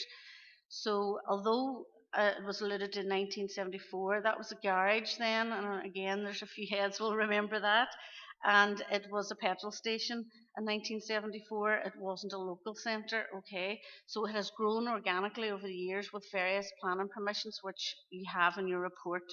But that said, it's just important for me to highlight that that all was white land, and when you're considering white land, it is, you take on board what the plan or the zoning is, but you also take on all the material circumstances and the material considerations of each case and its own merits, okay? So in terms of also members, I just need to make sure you take on board there was planning history on the site. You'll have noted that in your report, and the DFI roads did respond, and there was no specific impact assessment required. Just there has been some discussion, and just want to clarify that in terms of condition, it is a matter for members as well today to consider anything in regard to the restrictiveness of delivery times for these conditions, whether to reduce them or extend them as you have done previously, and that includes consideration of weekends as well. I would also add to that, the officers haven't put a construction condition on, and again, that would be advisable. So I would be sort of highlighting that as well. But you have the flexibility and around those two issues. Again, in terms of privacy fences, the acoustic privacy fence was already raised, and if members wished for further arrangements to be made on and around that, again, that could be considered. And just finally, apologies for it's just there's so many important points there. The last point I just want to make is in regard to walking and linkages. I'm very mindful members will be fully aware of what's planned and what's been approved. H2, H1A, H1BC, all the housing developments that you have been looking at. We're working really hard to improve walking and walkability. Anyone that's been around that area will see that the residents of Woodbrook, the residents of Whitehouse and Temple Grove, and all the new developments in Skeg, they're all using this facility. You see them walking there, young and old, particularly during lockdown. So just be mindful of that as well in terms of the overall thrusts of the consideration. So that's really all I wanted to say. Thank you. Thank you. I know we have a couple of undesignated speakers. I know Councillor Dobbins has indicated that you're not going to speak, and I know Councillor Boyle has indicated his question for officer, but Councillor Dobbins, go ahead. Thank you, Chair. Maura. Yes, I am aware that this application did not need consultation with what I had stated was I just thought it would have been good manners as to how big or how small a planning is, but to consult with residents in the built up area. The roads, the to and fro access in and out of this place, roads, that roads division themselves, I don't hold any weight to them. They've made it wrong in the past. And could I please, Maura, through yourself, A1, could you maybe just give me a wee specification rather than me having to go through my thing? Thank you.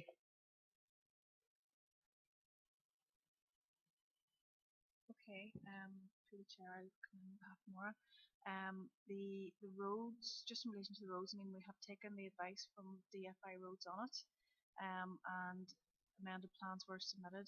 And we also have a previous application on the site, just see 2013, in terms of amendment to the layout, in terms of linking the road to do with the previous housing development, which is obviously not being built. In terms of what is A1, what are A1? Is A1 shops? So this is basically units for the retail sale of goods other than hot food, use as a post office, for the sale of tickets or as a travel agency, for hairdressing, for the display of goods for retail sale, for the hiring out of domestic or personal goods or articles, or for the reception of goods including clothes or fabrics to be washed, cleaned or repaired either on or off the premises. So anything outside of that would require a further change of use, is what Maura had referred to earlier on.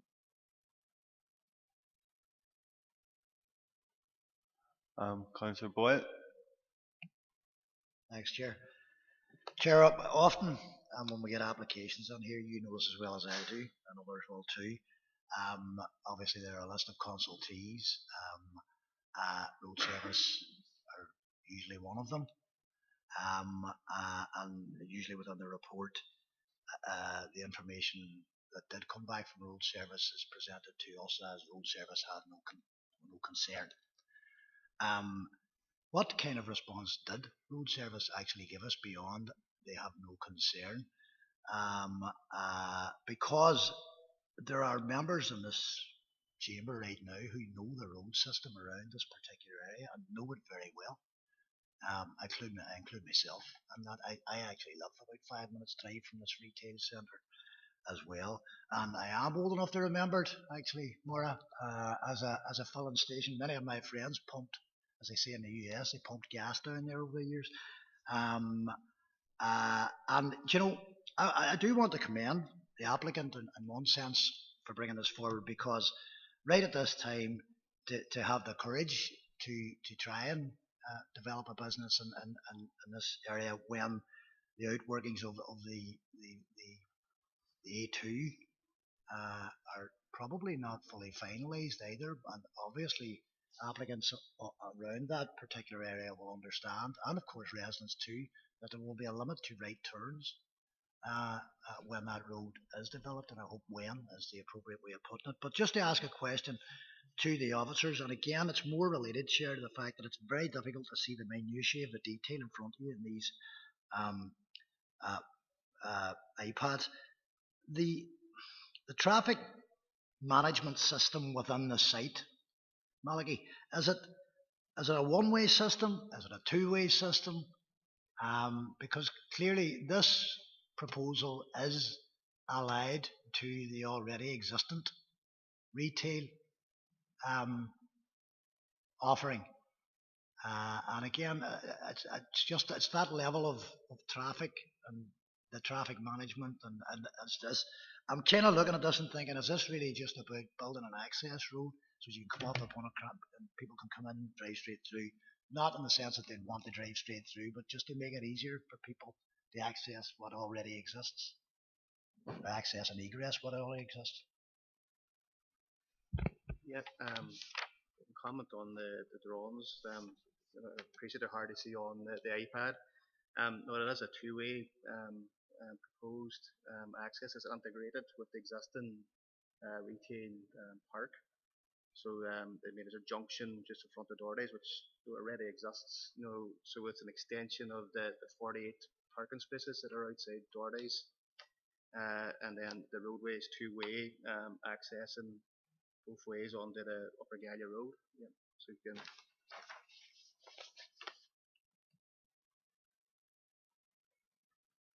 Content, Councillor Boyd, Councillor McKinney, and you're not coming on to tell us that you can remember a petrol station in 1974?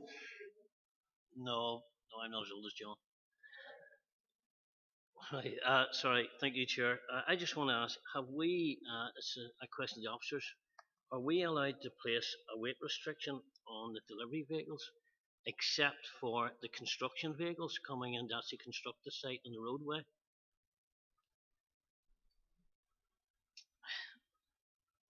My view would be that why would we need that? That would be the question we'd have to ask in terms of, you know, and how could we enforce that? We could obviously, as we were talking about, our sort of the discussion was going in terms of the conditions for the servicing and possibly construction at the site. But we would have I think we would have difficulty without maybe an engineering reason to put that on. Well, the people actually doing the retail park stated that there'll be no HGVs, and the way to keep HGVs out is speak to DFI and have a weight restriction placed on the road of 7.5 tonne.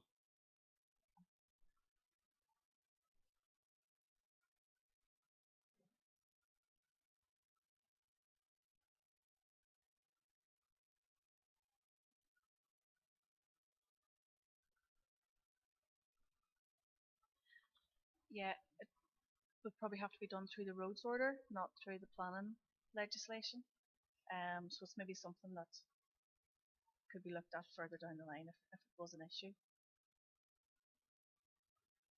Councillor Hargan. Thanks, Chair.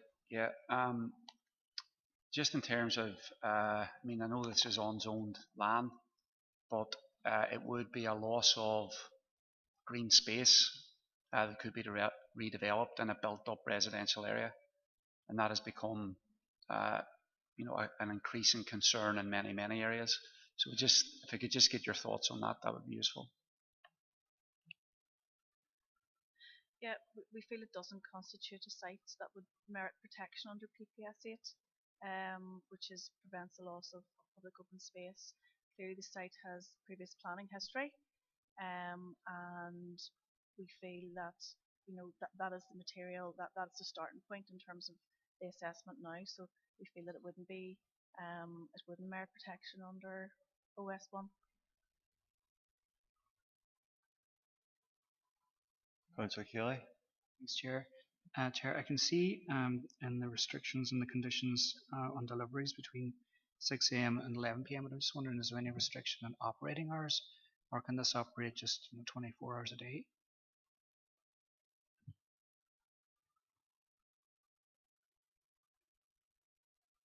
Well, usually in terms of normal retail services, there would be no need to restrict the hours. They'd be operating, if it's just a normal shop, or closing at 5 or closing at 10 at 11 at night. If it was, if the specific use being proposed required to restrict the hours, i.e. in terms of noise, but we don't have a specific use, we just have general A1. So if, for example, an application came in for a hot food takeaway that would require a change of use, that might merit us putting on at that stage operating hours restriction.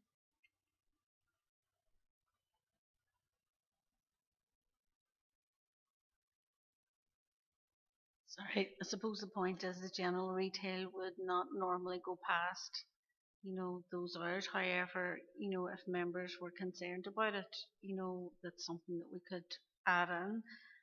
But it's usually for other uses like hot food bars or other types of uses that tend to go over the normal closure for 10 or 11 at night that the concern would be raised, and we would add those conditions on.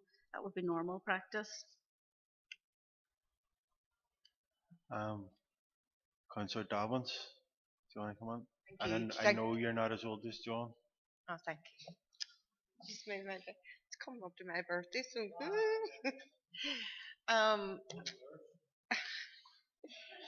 well, thanks. Sorry, for Malachi, page 35. It was about the lighting, and I had it underlined here. The proposal does not include a scheme for external lighting. Now I do know that was one of the objectors highlighted that may be a problem. I'm aware of this area too, and it can be really dark, in particular because it is surrounded by houses, which would take away the light actually from there. So would that not should that not be included?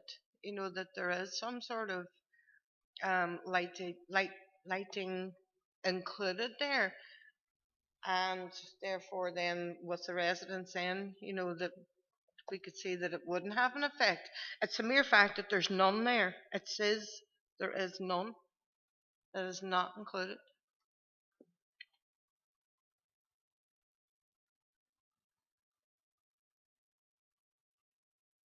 I think that we're referring there is flood lighting, over and beyond your normal lighting that was associated with buildings and street lighting. So we're pointing out that we had no concerns that there was proposals for a flood lighting scheme as such, which may impact on amenity. So any lighting that you would normally find in a proposal like this would be normally your security lights associated with the retail units, or your street lights, or whatever that you might find in the pedestrian paths or the free roads. No.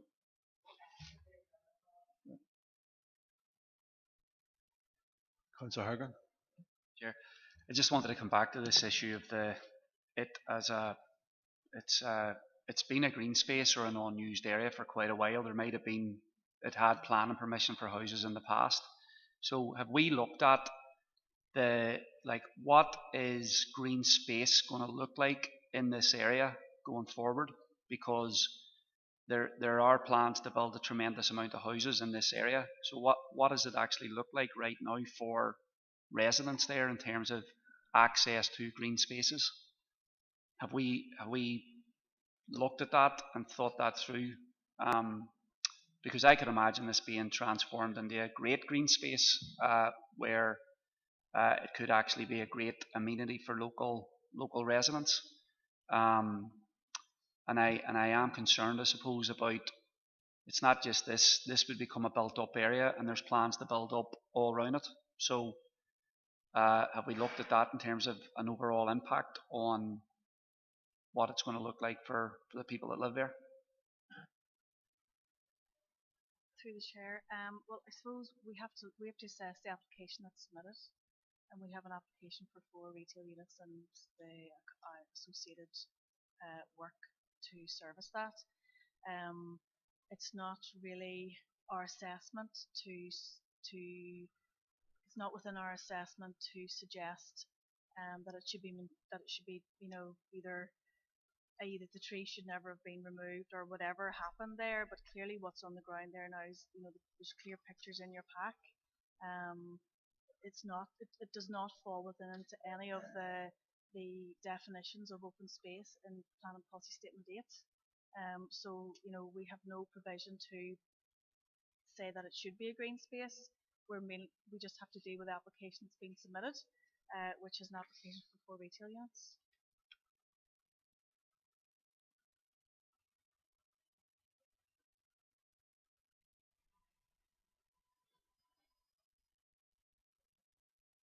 I just suppose while the officers are speaking, in relation to your wider question around what protections going forward because it's been alluded to a number of times about the scale of development and in particular at H2 site.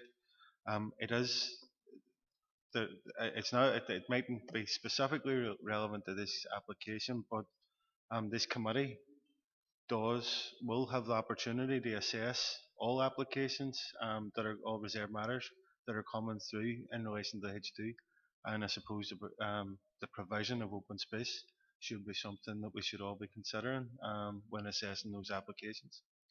But I don't know if Suzanne wants to add anything further. Sorry, maybe Councillor Harkin, apologies if I was very specific in terms of the site. In terms of the wider developments that we have, like the likes of H2 and those other housing zonings that we are developing out, in terms of the master plan, in terms of the open space and those issues are addressed throughout those applications. So there's nothing specifically that I've said that this site is required in terms of anything to do with in terms of the more strategic picture in terms of those housing developments that are ongoing. And that's, I suppose, where I'm coming from is really just we're dealing with the application that has been submitted. Councillor Mellon.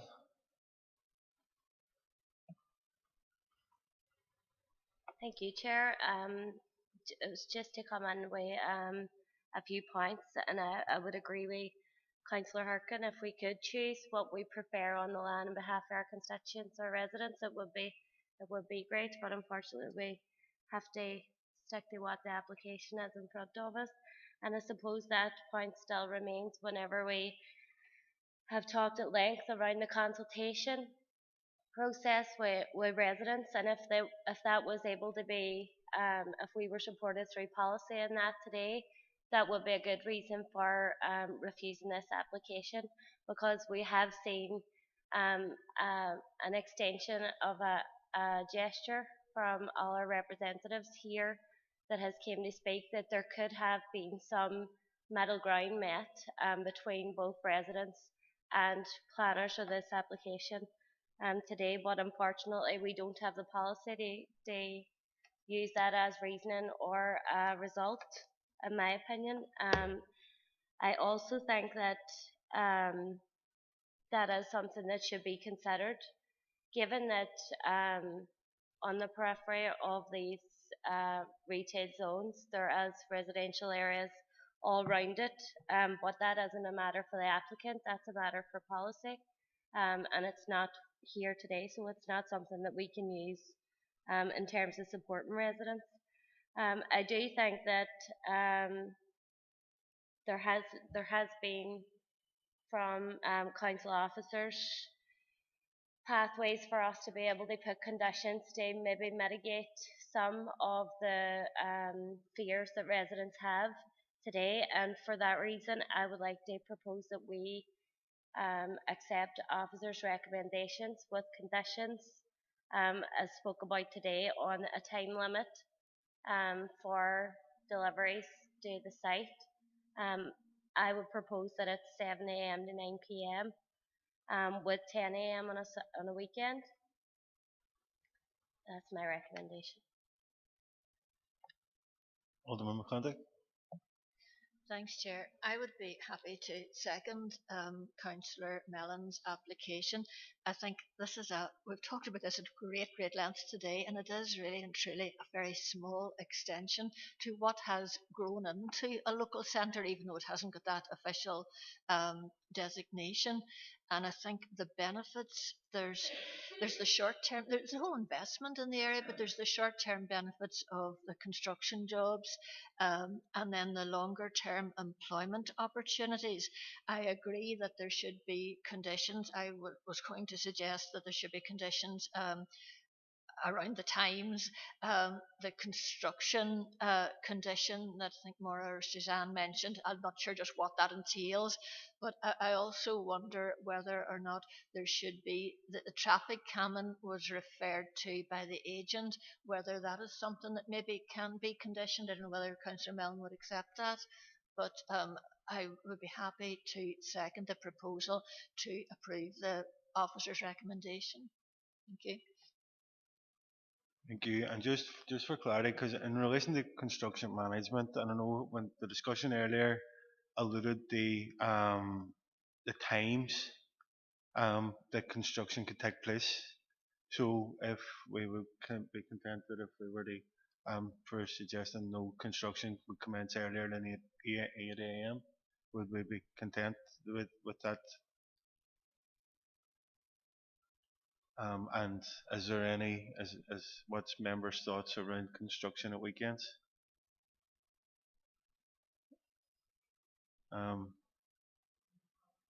Sunday. Okay.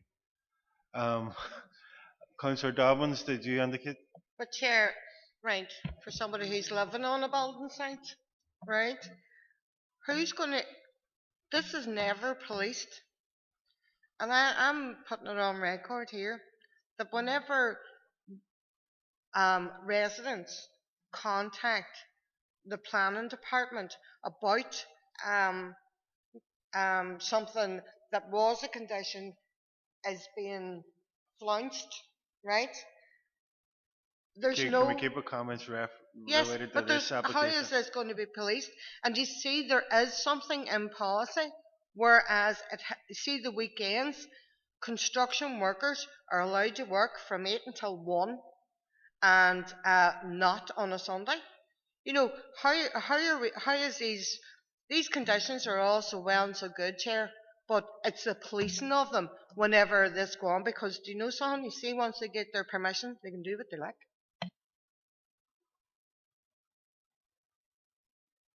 Councillor Mellon? Again, I'm sure we would all love to go on the concerns of residents and help support them, because they're the ones who have to live here, and it is growing the economy and it is more jobs, but we also have to think about the people who don't walk away from this site to live there.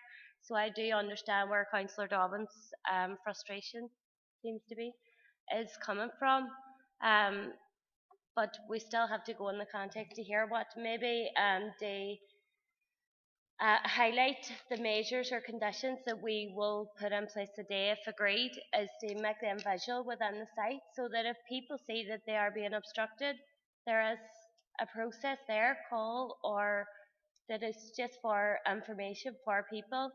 Construction from whatever conditions is here is visualised within the site. Okay, members, this has been debated for quite some time, so if there's no further questions, we've got a proposal from Councillor Mellon, seconded by Alderman McClintock, to accept the officer's recommendation to approve, subject to the additional condition around deliveries and construction management. Um, all those in favour?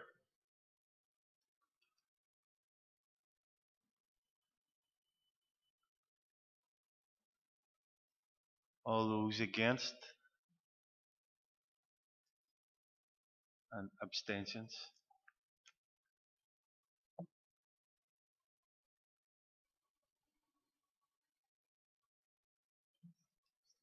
Members, that's 10 for, 3 against and 1 abstention. So that application has been approved.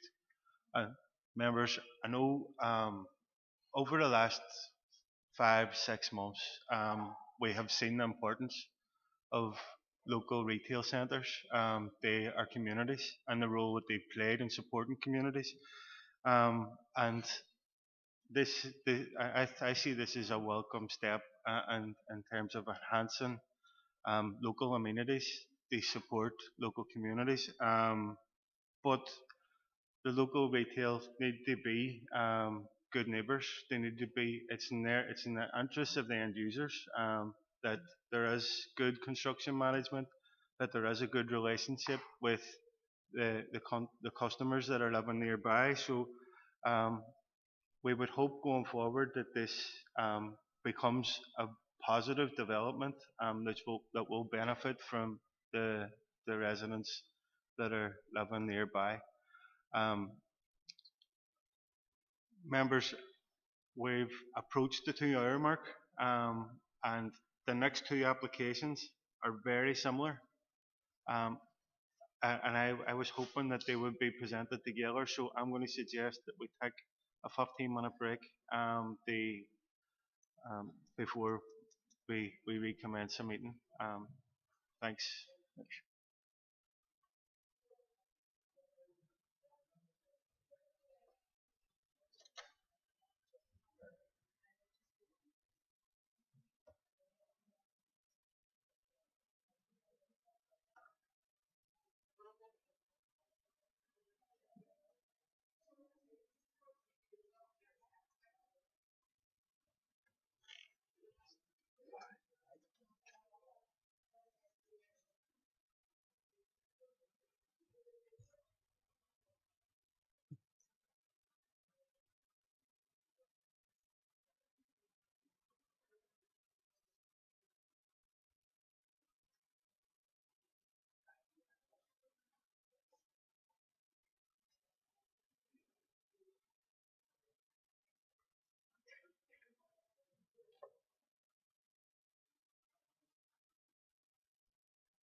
Members, um, the next two applications are very similar. So Suzanne has agreed that they will be presented together, um, and um, whenever the speakers who are addressing the committee in relation to applications, they can they can choose to speak to both applications. Use their speaking time to speak in reference to both of the applications. But when it comes to casting a vote and voting on the applications, we're going to have to take those separately. So the applications that I'm referring to are items 3 and 4 in our packs. LA11 2019 1043 /0 or /0. LA11 2019 1045 /0 or and they're both for dwellings on the Listener A Road in Strabane, and it's Suzanne that's going to take us through them. Thank you, Chair.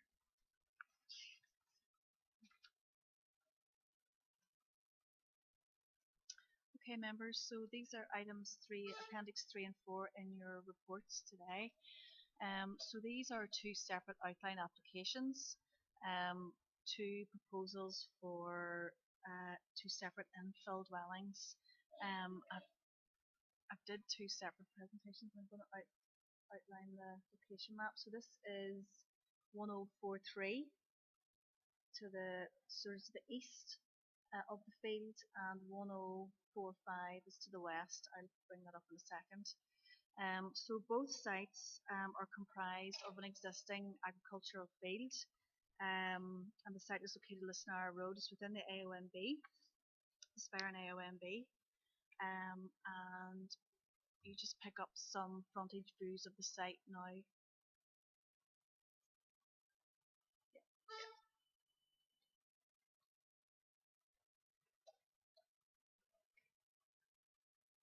Okay, so just start again, members. Items number 3 and appendix number 3 and 4 in your packs.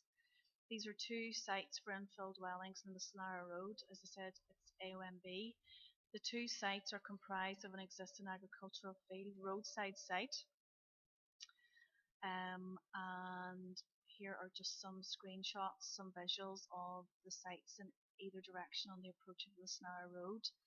The first one is showing the 1043, and this one here, the other corner, is 1045. That's just showing the boundary definition. You can pick that up hopefully in your packs in terms of you'll see that sort of shape within the map. So as you can see, the sites, both applications, the sites are quite open from the road, just to find a post-smart wire fence. There is some boundary vegetation to the northeast, the eastern side of it, and beyond that there's a farm complex, and to the west there's some boundary definition along this hedge here. Consultees had no objections in terms of the site. NI Water, Environmental Health and DFI roads were considered. And in terms of the planning issues, we received no objections either. In terms of the planning issues then, we're really looking at the fundamental issues again of PPS 21. Officers, as you will be aware, have recommended refusal. In terms of an infill proposal for an infill dwelling, we've noted that in the report and defined, what is required to constitute infill. It'll be officers' view that both these sites are part of a large gap, and obviously CTY 8 advises that you can infill up to a maximum of 2 houses in a small gap. This gap here in totality is about 95 metres, but each site on its own individually is also considered part of a large gap. So it's officers' view that each site on its own is also individually contrary to the policy.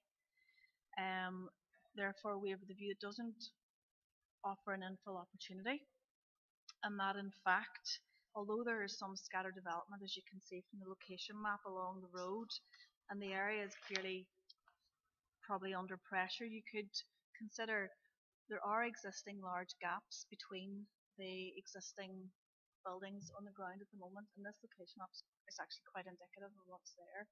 This is also a large gap here. So whilst it might look on the map that there's a row of houses strung out along the road, there are sufficient large gaps which actually help maintain the rural character.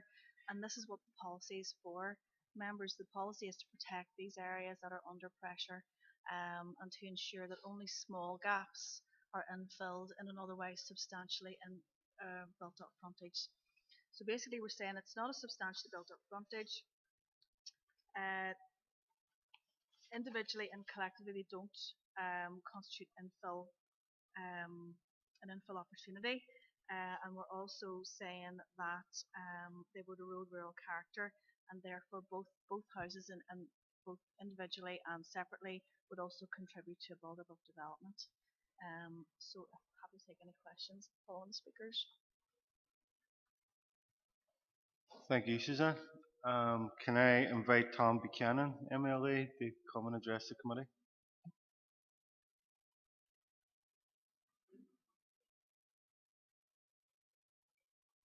Mr. Chairman, can I give thank you for the opportunity to come and to address committee today in support of the applications that are before committee, and I will speak just on the two applications together. And at the outset, it's important to point out that none of the statutory consultees raised any objections to any of these sites. I think that's a good point to start on. With the nature of the landscape in this area, as you will have seen, and some of you will know, the landscape rises, and therefore the site is on the upper side of the roadway. The site will be able to be tucked in nicely to the landscape, and it will not be affecting any views anywhere else in that particular area. And I think whenever you drive along the road and you're coming to the site, you're coming around a bit of a corner to the site. It's not that it's going to be visible, it's not going to be sitting out, it's not going to be looking out as if it were something that just popped up recently in a sense. It's going to be able to be set into the landscape nicely in this area. Now there is a need for the dwelling here for Kirsty to be close to her grandparents to provide needed care for them in their elderly years. And we look at the sustainability of it, which provides sustainability within an area, within a rural area, and it clearly meets the objectives of PPS 21.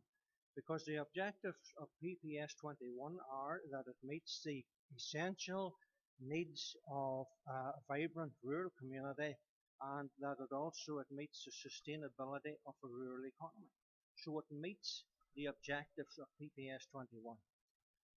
And committee, as it comes before you today, planning officers have concern based on CTY 8 of PPS 21. And those concerns are where the officers deem the site to be too wide for a gap site, too wide for a frontage for these sites. But I think if we just look at CTY 8, CTY 8 states that the development of a gap site to accommodate up to a maximum of 2 houses, provided that this respects the existing development pattern along the frontage in terms of size, scale, siting, and meets all our planning and environmental requirements. I think it's important to note, provided that this respects the existing development pattern along the frontage in terms of other developments.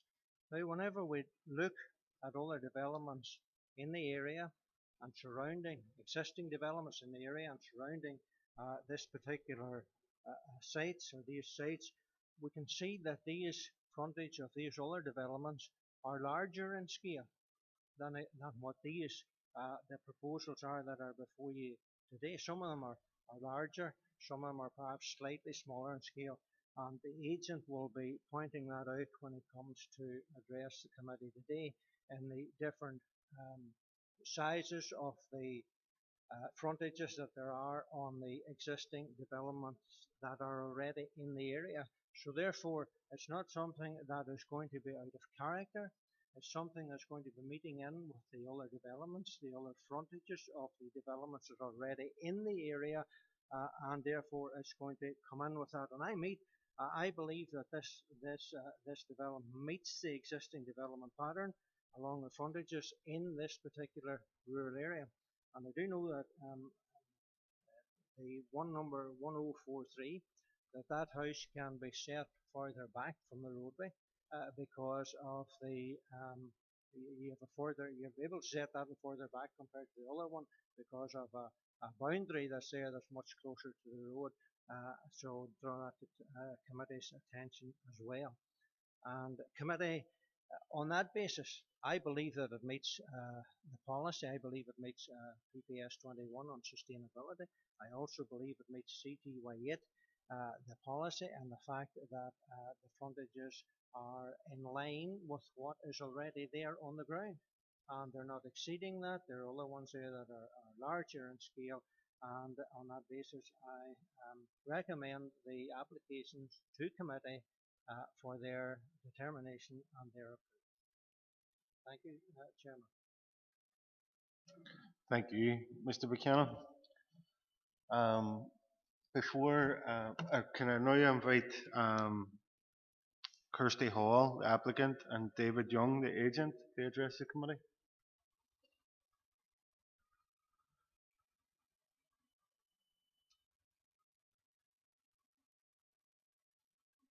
You're very welcome. You have 5 minutes to make your comments. Yeah, thank you, Chair, and thank you, committee, for allowing us to speak today. Be glad to hear Kirsty. She wants to leave it to me for some reason. So, but if you have any questions for Kirsty, she'll be quite happy to answer any queries or any questions you have. So, as well, I'll address my comments in relation to both applications. As has already been indicated, both are very, very similar. So, just a wee bit of background to the application. The site is on the family farm, which is outlined in blue on the location map. There's a house just adjacent to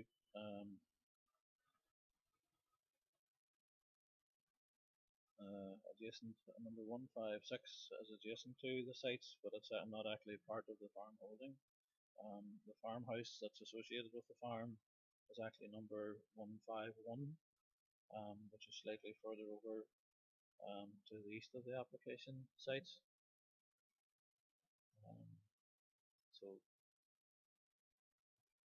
as Tom Buchanan has said earlier, there's no concerns from the DFI roads or any other consultees, and there's no local objections.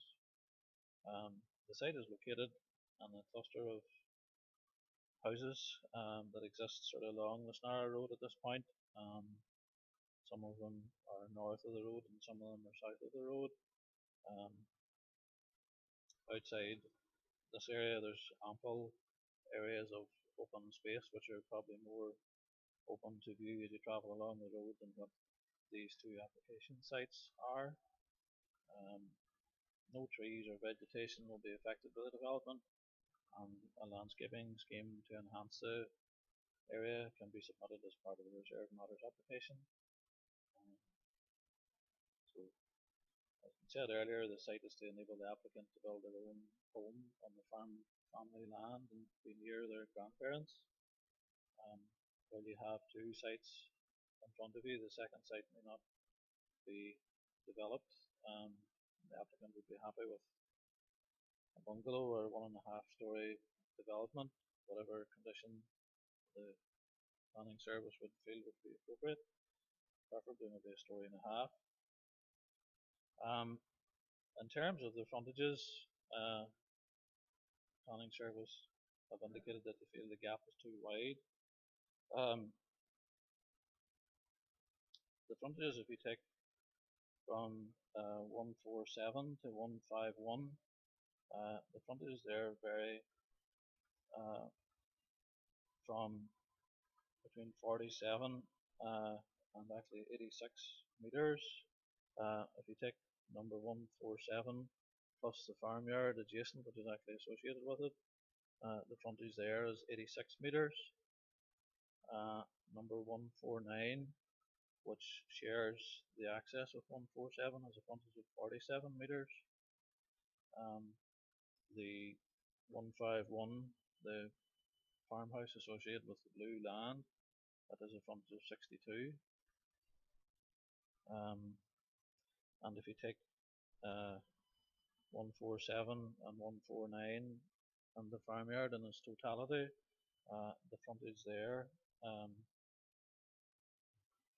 the combined frontage of these two is 133 square metres, whereas it has been indicated in the planning officer's report the total frontage of our site is 95, so it's actually less than those two houses, which are a very similar form of development.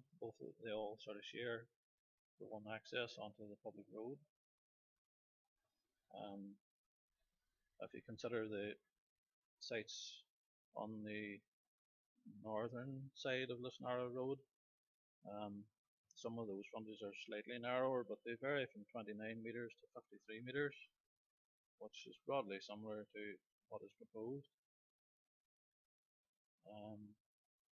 If you look at Appendix 3, Figure 3,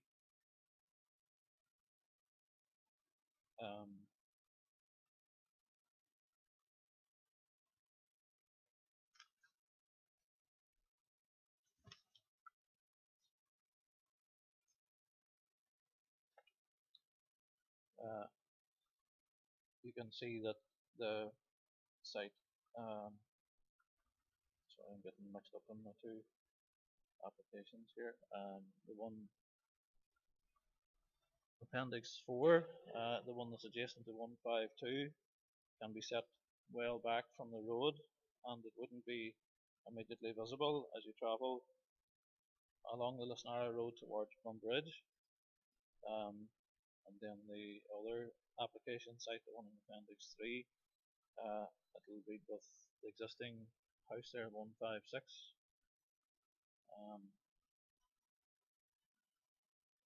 Okay. Apologies, Lewis. Because the two applications are being presented together, I can understand it might be a bit confusing. So I'll allow you a wee bit more time to address both applications together. Yeah, thank you. Oh, I'm almost finished anyway. Sure, another minute or two, I'll be finished. So, and then on the way back, if you're coming from Bridge towards Dunnamana, as you can see on the slide, it's in front of you at the moment. You can see the proposed house, I feel, would read with the existing one there, and you can see that the ground sort of rises behind it, and it allows it to integrate into the landscape, which incidentally seems to appear in the case officer's report that it does integrate into the landscape. So, to summarise, I do feel that these two applications does respect the development pattern in the area, and therefore I would recommend that the committee could see their way to granting an approval for these. Thank you. Thank you, Mr. Young. Any questions for David or Kirsty? Alderman McClintock. Thanks, Chair, and thanks, David, for that. Can I ask either yourself or Kirsty, it was referred to particular circumstances why Kirsty needs to be near her grandfather. Can you elaborate, without asking you the details of his condition or whatever, can you elaborate why that's important? I would just like to say that both of them are now in their early mid-70s. Not at the minute that they're in any need for any type of care, other than just kind of what they need. But in the future, it would be me who would be doing it anyway. I can imagine, just based on what they have, at the minute, that it is something that will be needed in the not so distant future. And obviously, if it was just a stone throw away from them, it would be a lot easier than having to travel and things like that. just to kind of keep that family net in that area. Thank you. I'm just conscious, members, that this meeting is being broadcast live. So can I ask members, everybody, just to be mindful of that and disclosing any confidential information. Alderman Kerrigan. Thank you, Chair. Um, I suppose maybe I'm not putting words into your mouth, Kirsty, but it is maybe a wee bit of forward planning for yourself. You will be, in theory, when your grandparents would potentially need care, you would be the main care when that would come to that stage, and houses just don't come up overnight. They take a wee bit of time, so if you can kind of get a point out of that one there, Chair. But another wee question, just it was mentioned in the comments previous there. Um, as or maybe I picked it up wrong. Is there was potential there of maybe not needing requiring two sites, or are we still content? Maybe I just picked that up wrong, or I just want a wee bit of clarification there. Is there one site being looked for? There's a potential of maybe a second site then possibly not being developed, or maybe it's being held as a site. Just want a wee bit of clarification if that's okay, Chair. Well, it would only be myself who's building, and I don't think I'm going to need two houses, to be honest. But no, it was really just because we needed the two sites because of the size of the infill. It would never have been the size for one house.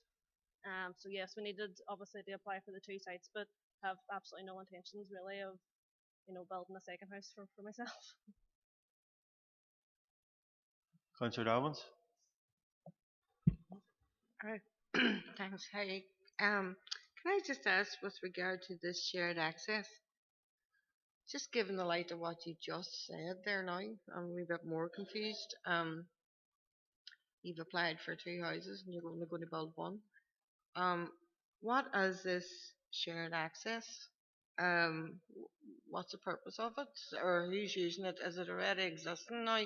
It's just a wee bit unclear according to these maps.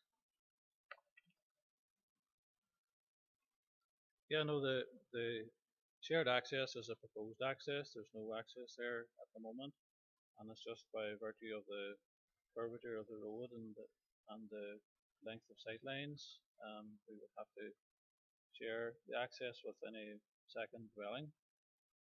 And that's just really the simple reason why there's a shared access.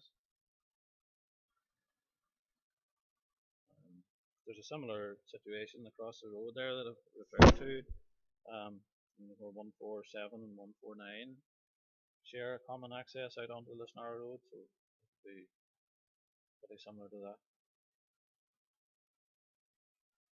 Thanks, Chair.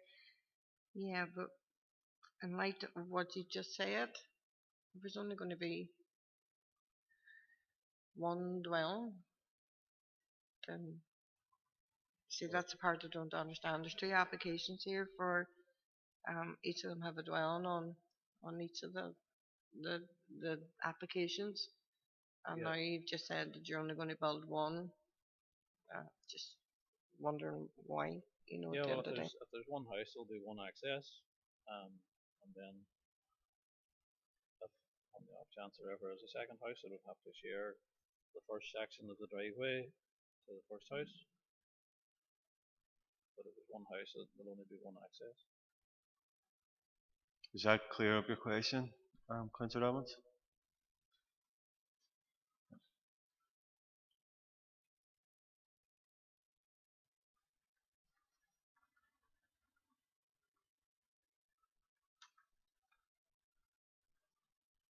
Councillor Money. Thank you, Chair. Just one point arising out of the various questions from the other committee members. I was just wondering, I think what you were saying about an essential reason was that you want to build the house because of your grandparents for down the future, possibly. I'm just wondering, how far do you reside from the property now at the minute, or from your grandparents? About half an hour away from them at the moment, thereabouts. Okay, that's fine. Thank you very much.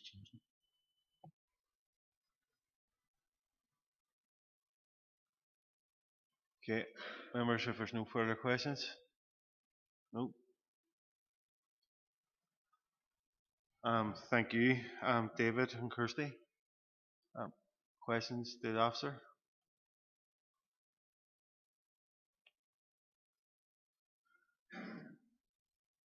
Councillor Mooney. Thank you, Chair. Just picking up on the answer, I understand in reasons through CT1, obviously that you need an essential reason for the build. It's part of the policy consideration. In light of what the applicant said there in her remarks, would you consider that an essential reason or an essential explanation as to maintaining your stance at the minute? The comments made today wouldn't change our recommendation. Personal circumstances, there is a specific policy under CTY 6. We have no additional information to assess necessity for 2 dwellings at this location for personal circumstances.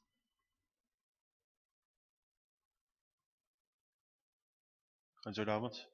Thanks, Chair. Thanks for that, man. Again, Suzanne,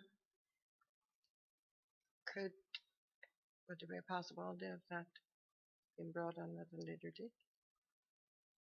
You know, before a decision be made. You know, as their chair, is there a mechanism that, you know, rather than make a decision? I personally still can't get my head around why you apply for 2 applications for 2 houses, and yet only one's going to be built and the other one's going to be vacant for maybe down the line. I know it's a family home, but down the line that land could be sold without line planning. I understand that, right? But with these, and I totally am behind the applicant here, where there is strenuous circumstances that the need for her to have the dwelling here is paramount, as she was feeling.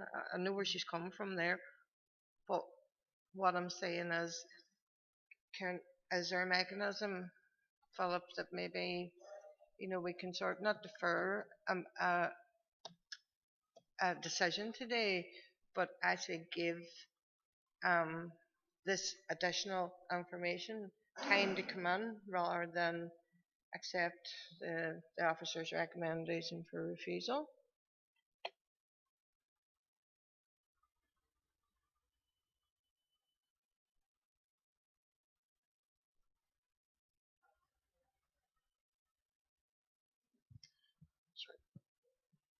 Chair, there's nothing. I mean, the applicant's answer today to the question that was raised was that at the present time, the parents were not in need of support.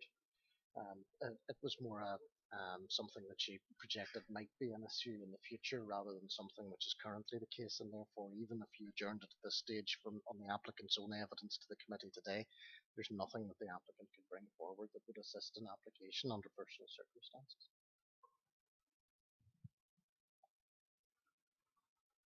Maura wants to come in and provide some further clarity on that. Yeah, so members, we are being asked to consider this under CTY 8, which is urban development, and I need members to consider that policy and the wording of that policy, and that should be the focus of the weight that members should attach to.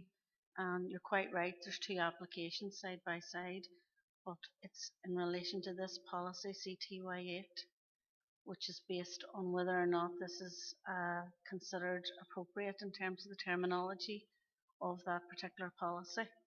Thank you.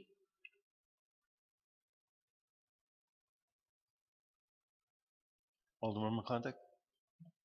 Thanks, Chair. And following on firstly from the point that Councillor Dobbins raised there, even though you're directing us to the CTY 8, Maura, I was wary when I asked the question about the grandparents, about asking that in open business. And I suppose I know that we have in the past, we have used the confidential business, inviting somebody back for under confidential business to be able to give details if there is particular circumstances where they believe that there is going to be an issue in time to come. And I'm wondering if that is an option open to us, because I don't think we should be asking anybody for details in open business.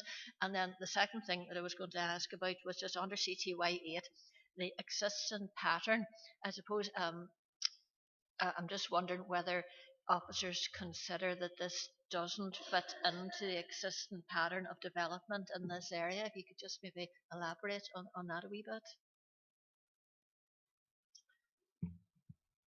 Okay. It would be my view, Councillor Flintock, that we wouldn't be required to consider it out of open business today. But that's obviously up to yourselves and the chair.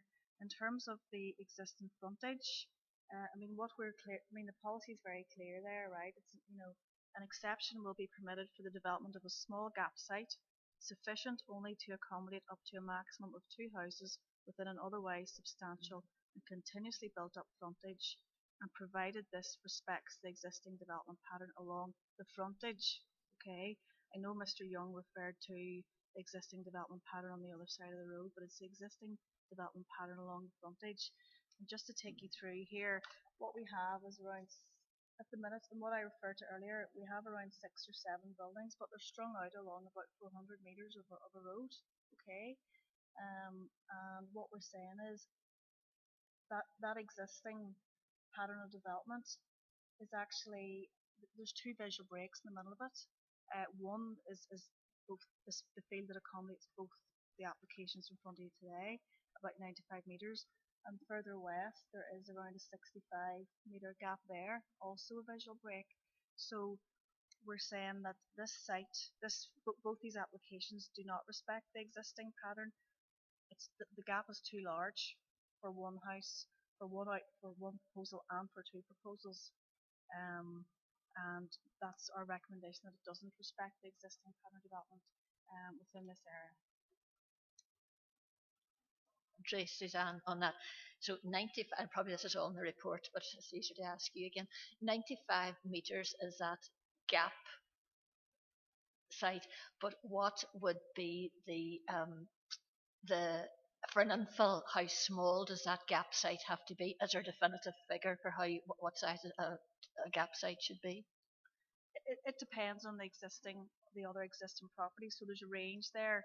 This one over here at the very end is 40 metres. Oh, where's my red dot there? This one's 30. Then you've got a huge gap of 65 metres. We're not looking at a line of continuous houses here and then a small gap that fits a maximum of 2 houses. We're looking at scattered houses along the road with 2 large gaps. This is not at the minute is not a substantially built up frontage. And I suppose the issue as well about the paired access, that will add to the suburbanisation of 2 dwellings at this location. So I think that actually adds to the problem in terms of the road and the rural character, albeit it helps road service. It's ideally what they want, and Mr. Young referred to that as it was required to achieve the correct visibility displays. But paired access to suburban roadside dwellings, suburbanisation. I mean, this is AOMB, and we're looking at trying, as what I was saying earlier, is the policies to protect these areas that are under pressure from this sort of roadside development. And just picking up on your initial query around going into confidential business, it is my understanding that that option was available if there was confidential information that was to be provided to the committee, but when the applicant was addressing the committee, there was no, she expressed no desire to disclose any information that that might be determining that would be in a confidential nature. I don't know. The city solicitor had alluded to the comments that was made around this is looking in the long term and what may happen in the future. Alderman Kerrigan. Thank you, Chair, for allowing me in. I see your point there, as Suzanne has raised, although the shared access, as was raised earlier, on the opposite side of the road. There's a shared access, so I can't see you're saying it's all right on one side, it's existing, but yet if these 2 dwellings are looking to use it, it's not all right. Whenever you're chatting a couple of 100 metres away, it's already there. I would have a wee issue with that, but it is, isn't it, CTY it there at if I get the right wording of it here, sufficient to a maximum of 2 houses and substantially and continuously built up frontage. And I know we've looked at that before in relation to that, but it's difficult to see from those pictures in relation to that. But are there not several buildings there in that farmyard, and then on to the dwelling house there at 156, and coming across then the road frontage is in this house is at 14, or am I saying is it 152 as the dwelling house on the western side of the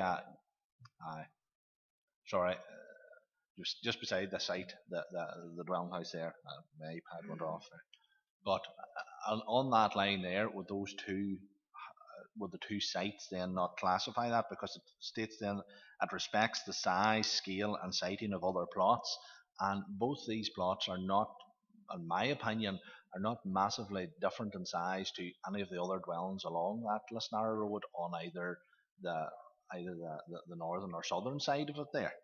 Um, Further to that, as has been stated as well, as it's CTY 13, according to the documentation, it says that it could be, it was acceptable, could be considered a bungalow would be appropriate in there, that it could be slotted in, it would be doable, but that's just what I'm in relation to CTY 8. Sorry, I should have went to that one first. Sorry, Suzanne.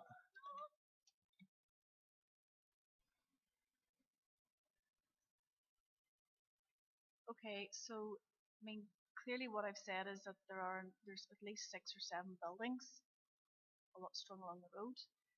In terms of, so the starting point here is there an existing substantial and continuously built up frontage? The officer's view, and in my view, is that no, there's no existing substantially and continuously built up frontage because there's 2 existing gaps. If there was a substantial and continuously built up frontage, the proposal would have to meet development pattern along the road.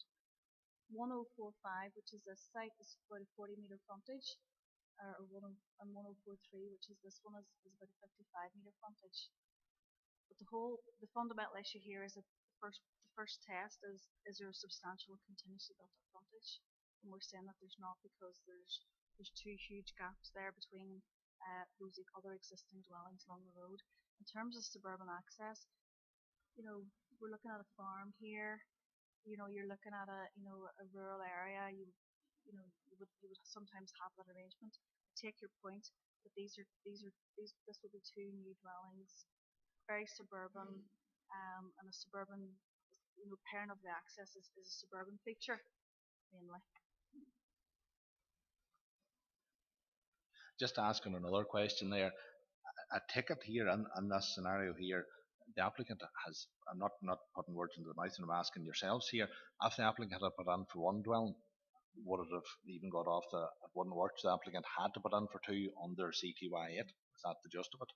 No? Or could the applicant have put in for 1 dwelling there? That's up to the applicants. There's nothing on the policy says you have to put in 2, but or 2 separate applications. But I mean, even if you look at, we're dealing with these individually. If you're looking at this individually as well, this site on its own is not part of a substantially built up frontage.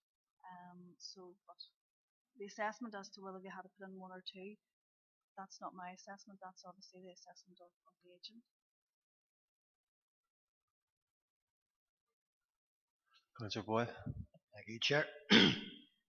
Well, one of the reasons cited for these particular applications, and I understand and appreciate that the applicant is saying that I don't necessarily want to build on both, but one of the reasons for the application or applications cited is a concern for future care for relatives. Is there anything, this is to the officers, is there anything in planning policy that would suggest to you that in such an eventuality they couldn't apply to build an annex onto the farm building, which is where the, isn't that correct? Correct me if I'm wrong. That's where the family currently live. So would there be anything to prevent, and when that eventually, God forbid, if that should come about, would there be anything to stop doing that, or an annex or an extension or whatever? In normal circumstances, when we're dealing with scenarios where someone is obviously suggesting a PPS 6 personal circumstances case, it's a sequential. The question would always be asked, why can the original house that the carer lives in, why can that not be adapted? Immaterial of where that area is. So that would be something when you're considering the policy, but we're not being asked to do that. So just remind you, we're being asked to assess PPS 8, and that's it. It's just that PPS 6 is mentioned in the report, and that's why I asked that particular question. And clearly, I also, where I was pointing out that we're kind of future planning something and we don't know what the future holds, of course.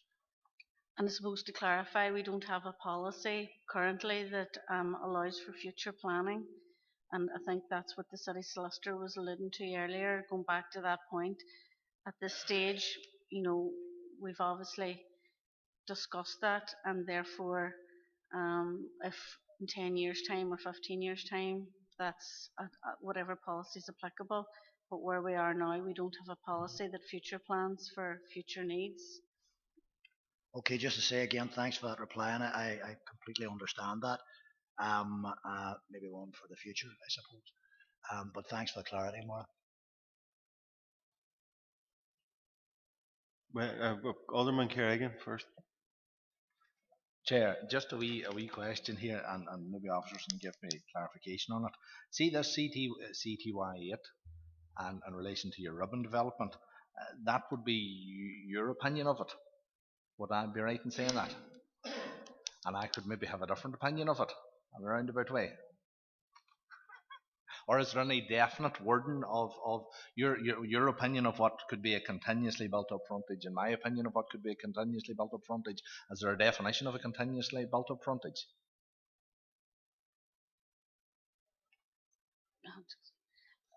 Members, the policy that, if we want, we can run through this. Clearly, we've discussed this at length with the LDP, but I can go through it and give you, from a professional perspective in terms of, what these terminologies mean.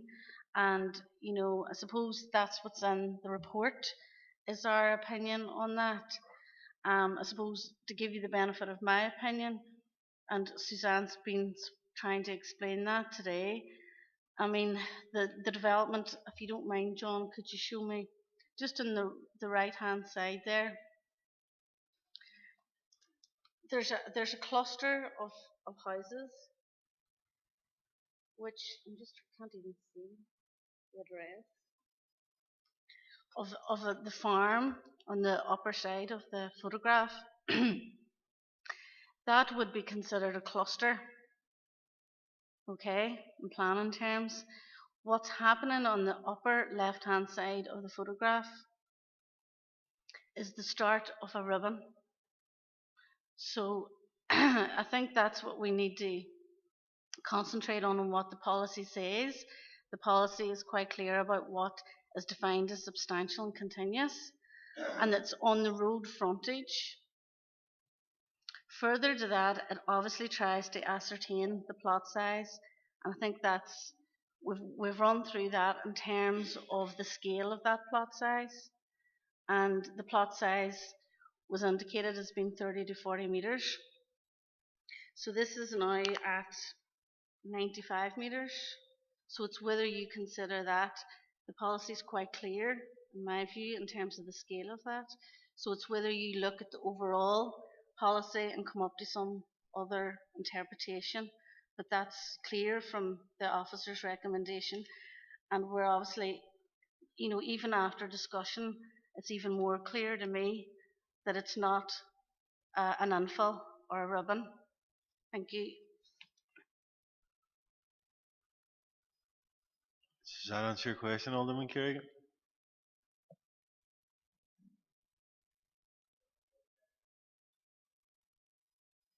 Councillor Maguire?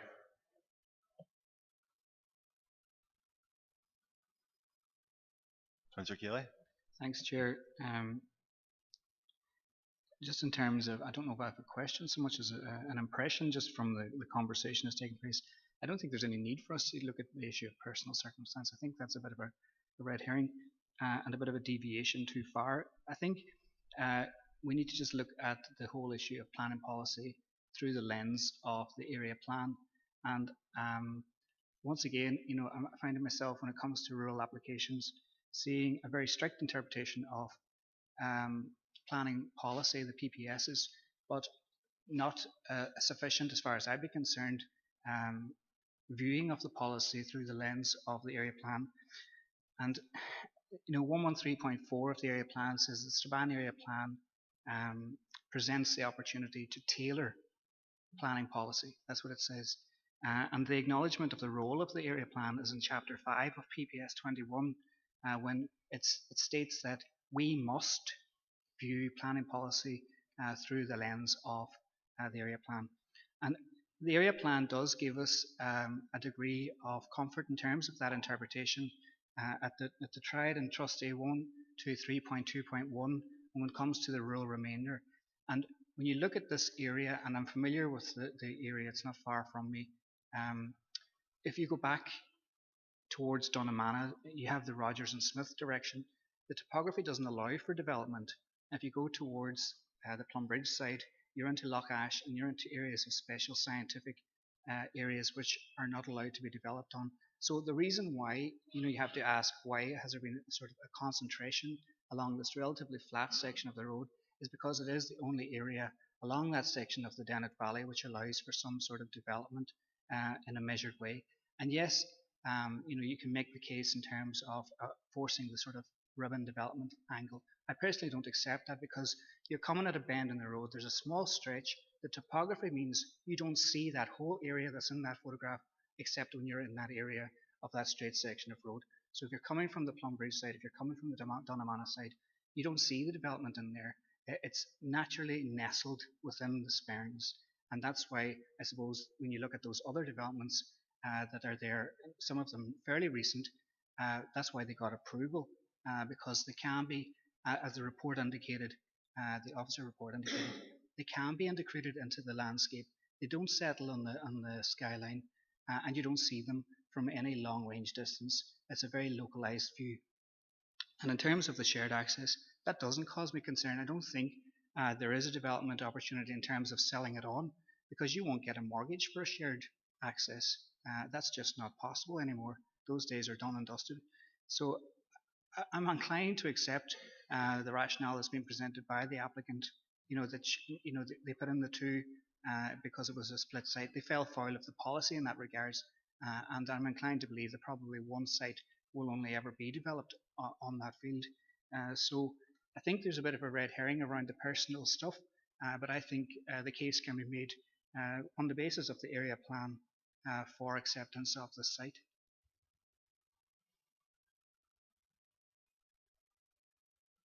Thank you, Councillor Kelly. Any further questions or comments, members? Alderman Kerrigan. Thank you, Chair. I'm glad Councillor Kelly was able to put that a wee bit more eloquently than I could there. But he was at the same angle as me. But that's we sitting on the planning committee for a long time, Dan. But no, in relation to that, I'll pass that. CT8, what I would say on that, Councillor Kelly has said on it, I'll just reiterate that. CT14, or CTY14 as it was, it said that it would be unduly prominent. But I would remind that with that there, appropriate landscaping could be put in place that the dwelling can be had done there. As has been stated, there's mature trees around it there, and CTY1 was raised as well as the three reasons for the objections.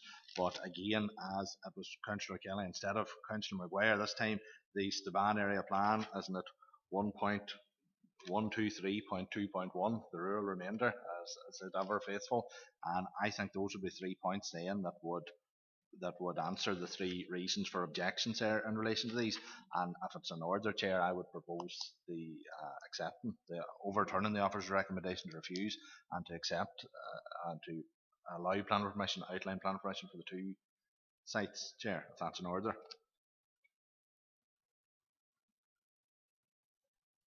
Just before I bring Councillor Boylan, Maura wants to make a point. Just want to clarify that obviously officer's view are that in regard to the weight that would be attached to that part of the plan, that the PPS 21 and the policies applicable in this case would have more weight, obviously, because that is why we've obviously come up with that recommendation, just to be clear, that we wouldn't have that opinion. But we've been here before, but I'm just reminding members, otherwise we would have attached more weight to it, and clearly there's a difference of opinion there, so I just want to remind members that that still stands. Thank you. Councillor Boyle. Thank you, Chair. Well, I thank Councillor Kelly in the first instance, obviously, for explaining the topography and the geography of the neighbourhood, primarily because I don't know it, and we invented a thing called site visits, and perhaps that would have been a useful one for us to have visited on site to perhaps be able to visualise it a little bit better, Chair. However, I personally am working on the policies that are down in front of me, and obviously the imagery that has been presented in the report. And I regret to say that I can't support the proposal from Councillor Kerrigan, and whomsoever may well come to second that proposal, if indeed anybody does. I'm not convinced of the necessity at this point for development for this applicant, red herring or not. Alderman Breslin. I'm going to second Councillor Kerrigan's proposal because I think Councillor Kelly described the site very well. Thank you. Councillor Dobbins. Thank you, Chair. I wish I had a good man before Alan. I was just wondering, on the back of what Councillor Royal had just said, there is quite a number of us here that are not familiar with that area. And I know that Suzanne, no disrespect, but we're seeing these dots, and even me, I'm turning around to get a closer look and all. I would prefer to see it in person. I know that there is a mechanism of asking for a site visit. It has now been proposed and seconded, but I was wondering if Keith would maybe even retract it, and maybe if we could have, let us go out there, see it, and make a more, what would you say, measured response to this application.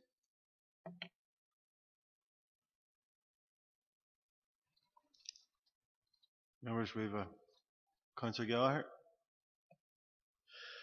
Chair, the reality is, I don't think a site visit will resolve the issues around the contradictions that we face time and time again around the Strabane area plan versus the interpretation of plan and policy. I don't think the site visit is going to alleviate any of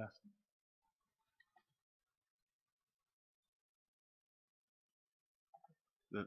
The reality is we've got a proposal on the floor which has been seconded. They approve this application, so we're not in a position where we can take any proposal contrary to that. So if there's no further comments, members, I'm going to move to a vote. No. So there's a proposal from Alderman Kerrigan, seconded by Alderman Breslin. They approve this. I'm going to take the first application, and it's Appendix 3, LA 11 2019 1043. It's so a proposal to approve that from Alderman Kerrigan, seconded by Alderman Breslin. All those in favour?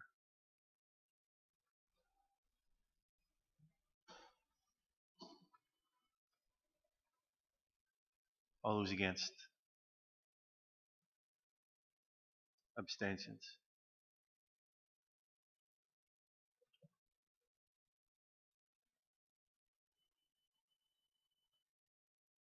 So that's 8 for, 2 against, and 4 abstentions. So that application has been approved.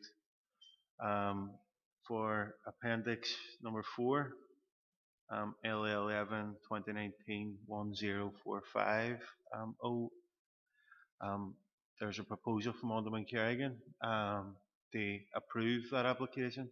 Seconded by Alderman Breslin. All those in favour?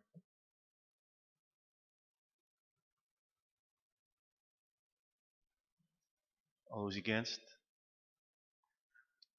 Abstentions? Again, members, that's 8 for, 2 against, and 4 abstentions. So that application has been approved. Thank you, members.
Members, our next application is Appendix 5, LA11 2019 0769 O. It's an outline application for a new dwelling at Lenamore Road in Castledeg, and John's going to take us through that. Thank you, Chair. So this is application LA11 2019 0769 O, and it's a proposed dwelling adjacent to and northwest of number 32 Learmore Road, Castledeg, and the recommendation is to refuse. So more details about the site here. The location is south of Castledeg and north of Killen. It's kind of halfway between the two, really. There's a site location plan on the left there, showing the red line for the development, and also an extract from aerial imagery showing the proposed site for the dwelling, indicated with the red arrow. Oh.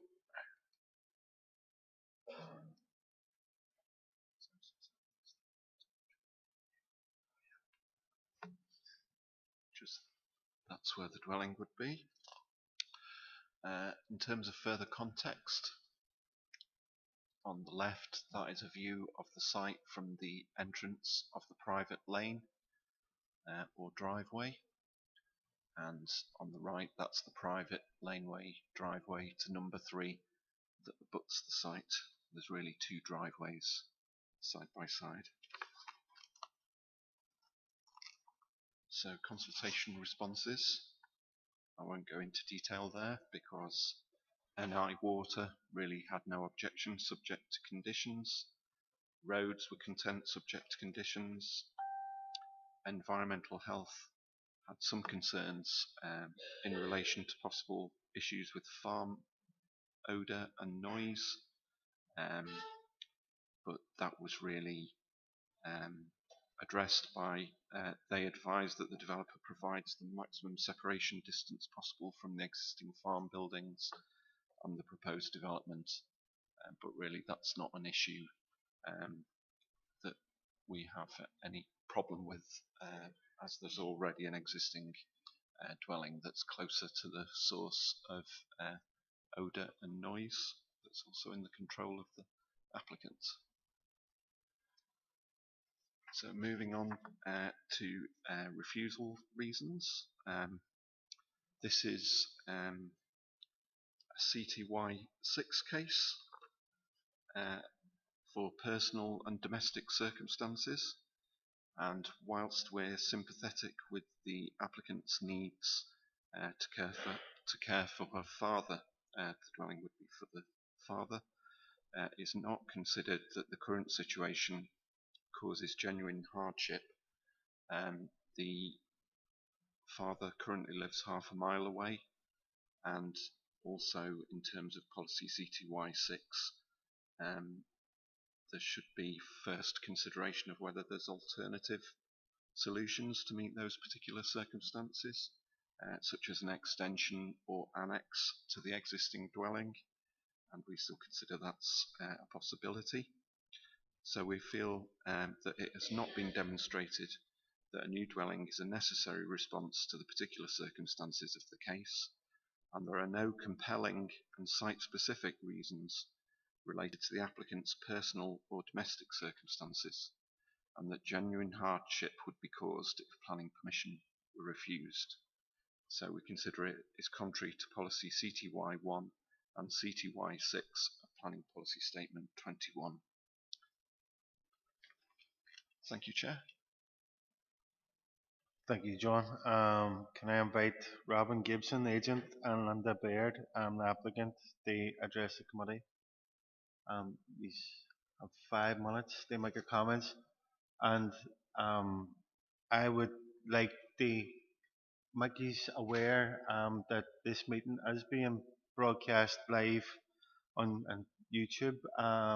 So if there is any confidential or personal details that you feel would be relevant and you would like to disclose to the committee, please let us know beforehand and we can go into confidential business. Thank you. Right, good evening, ladies and gentlemen. I'm sharing this speaking rights with Linda, the applicant, so I'll be fairly brief. When the application was first made, we put on an application for a replacement dwelling.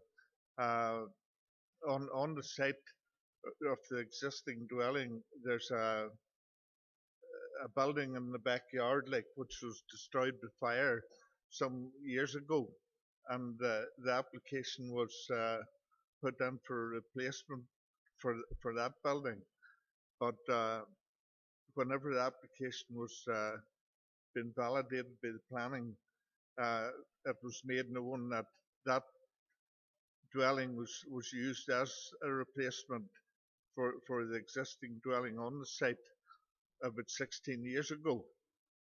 So we had a meeting in Strabane Council offices to discuss the application, and we looked at options to see if there was any way we could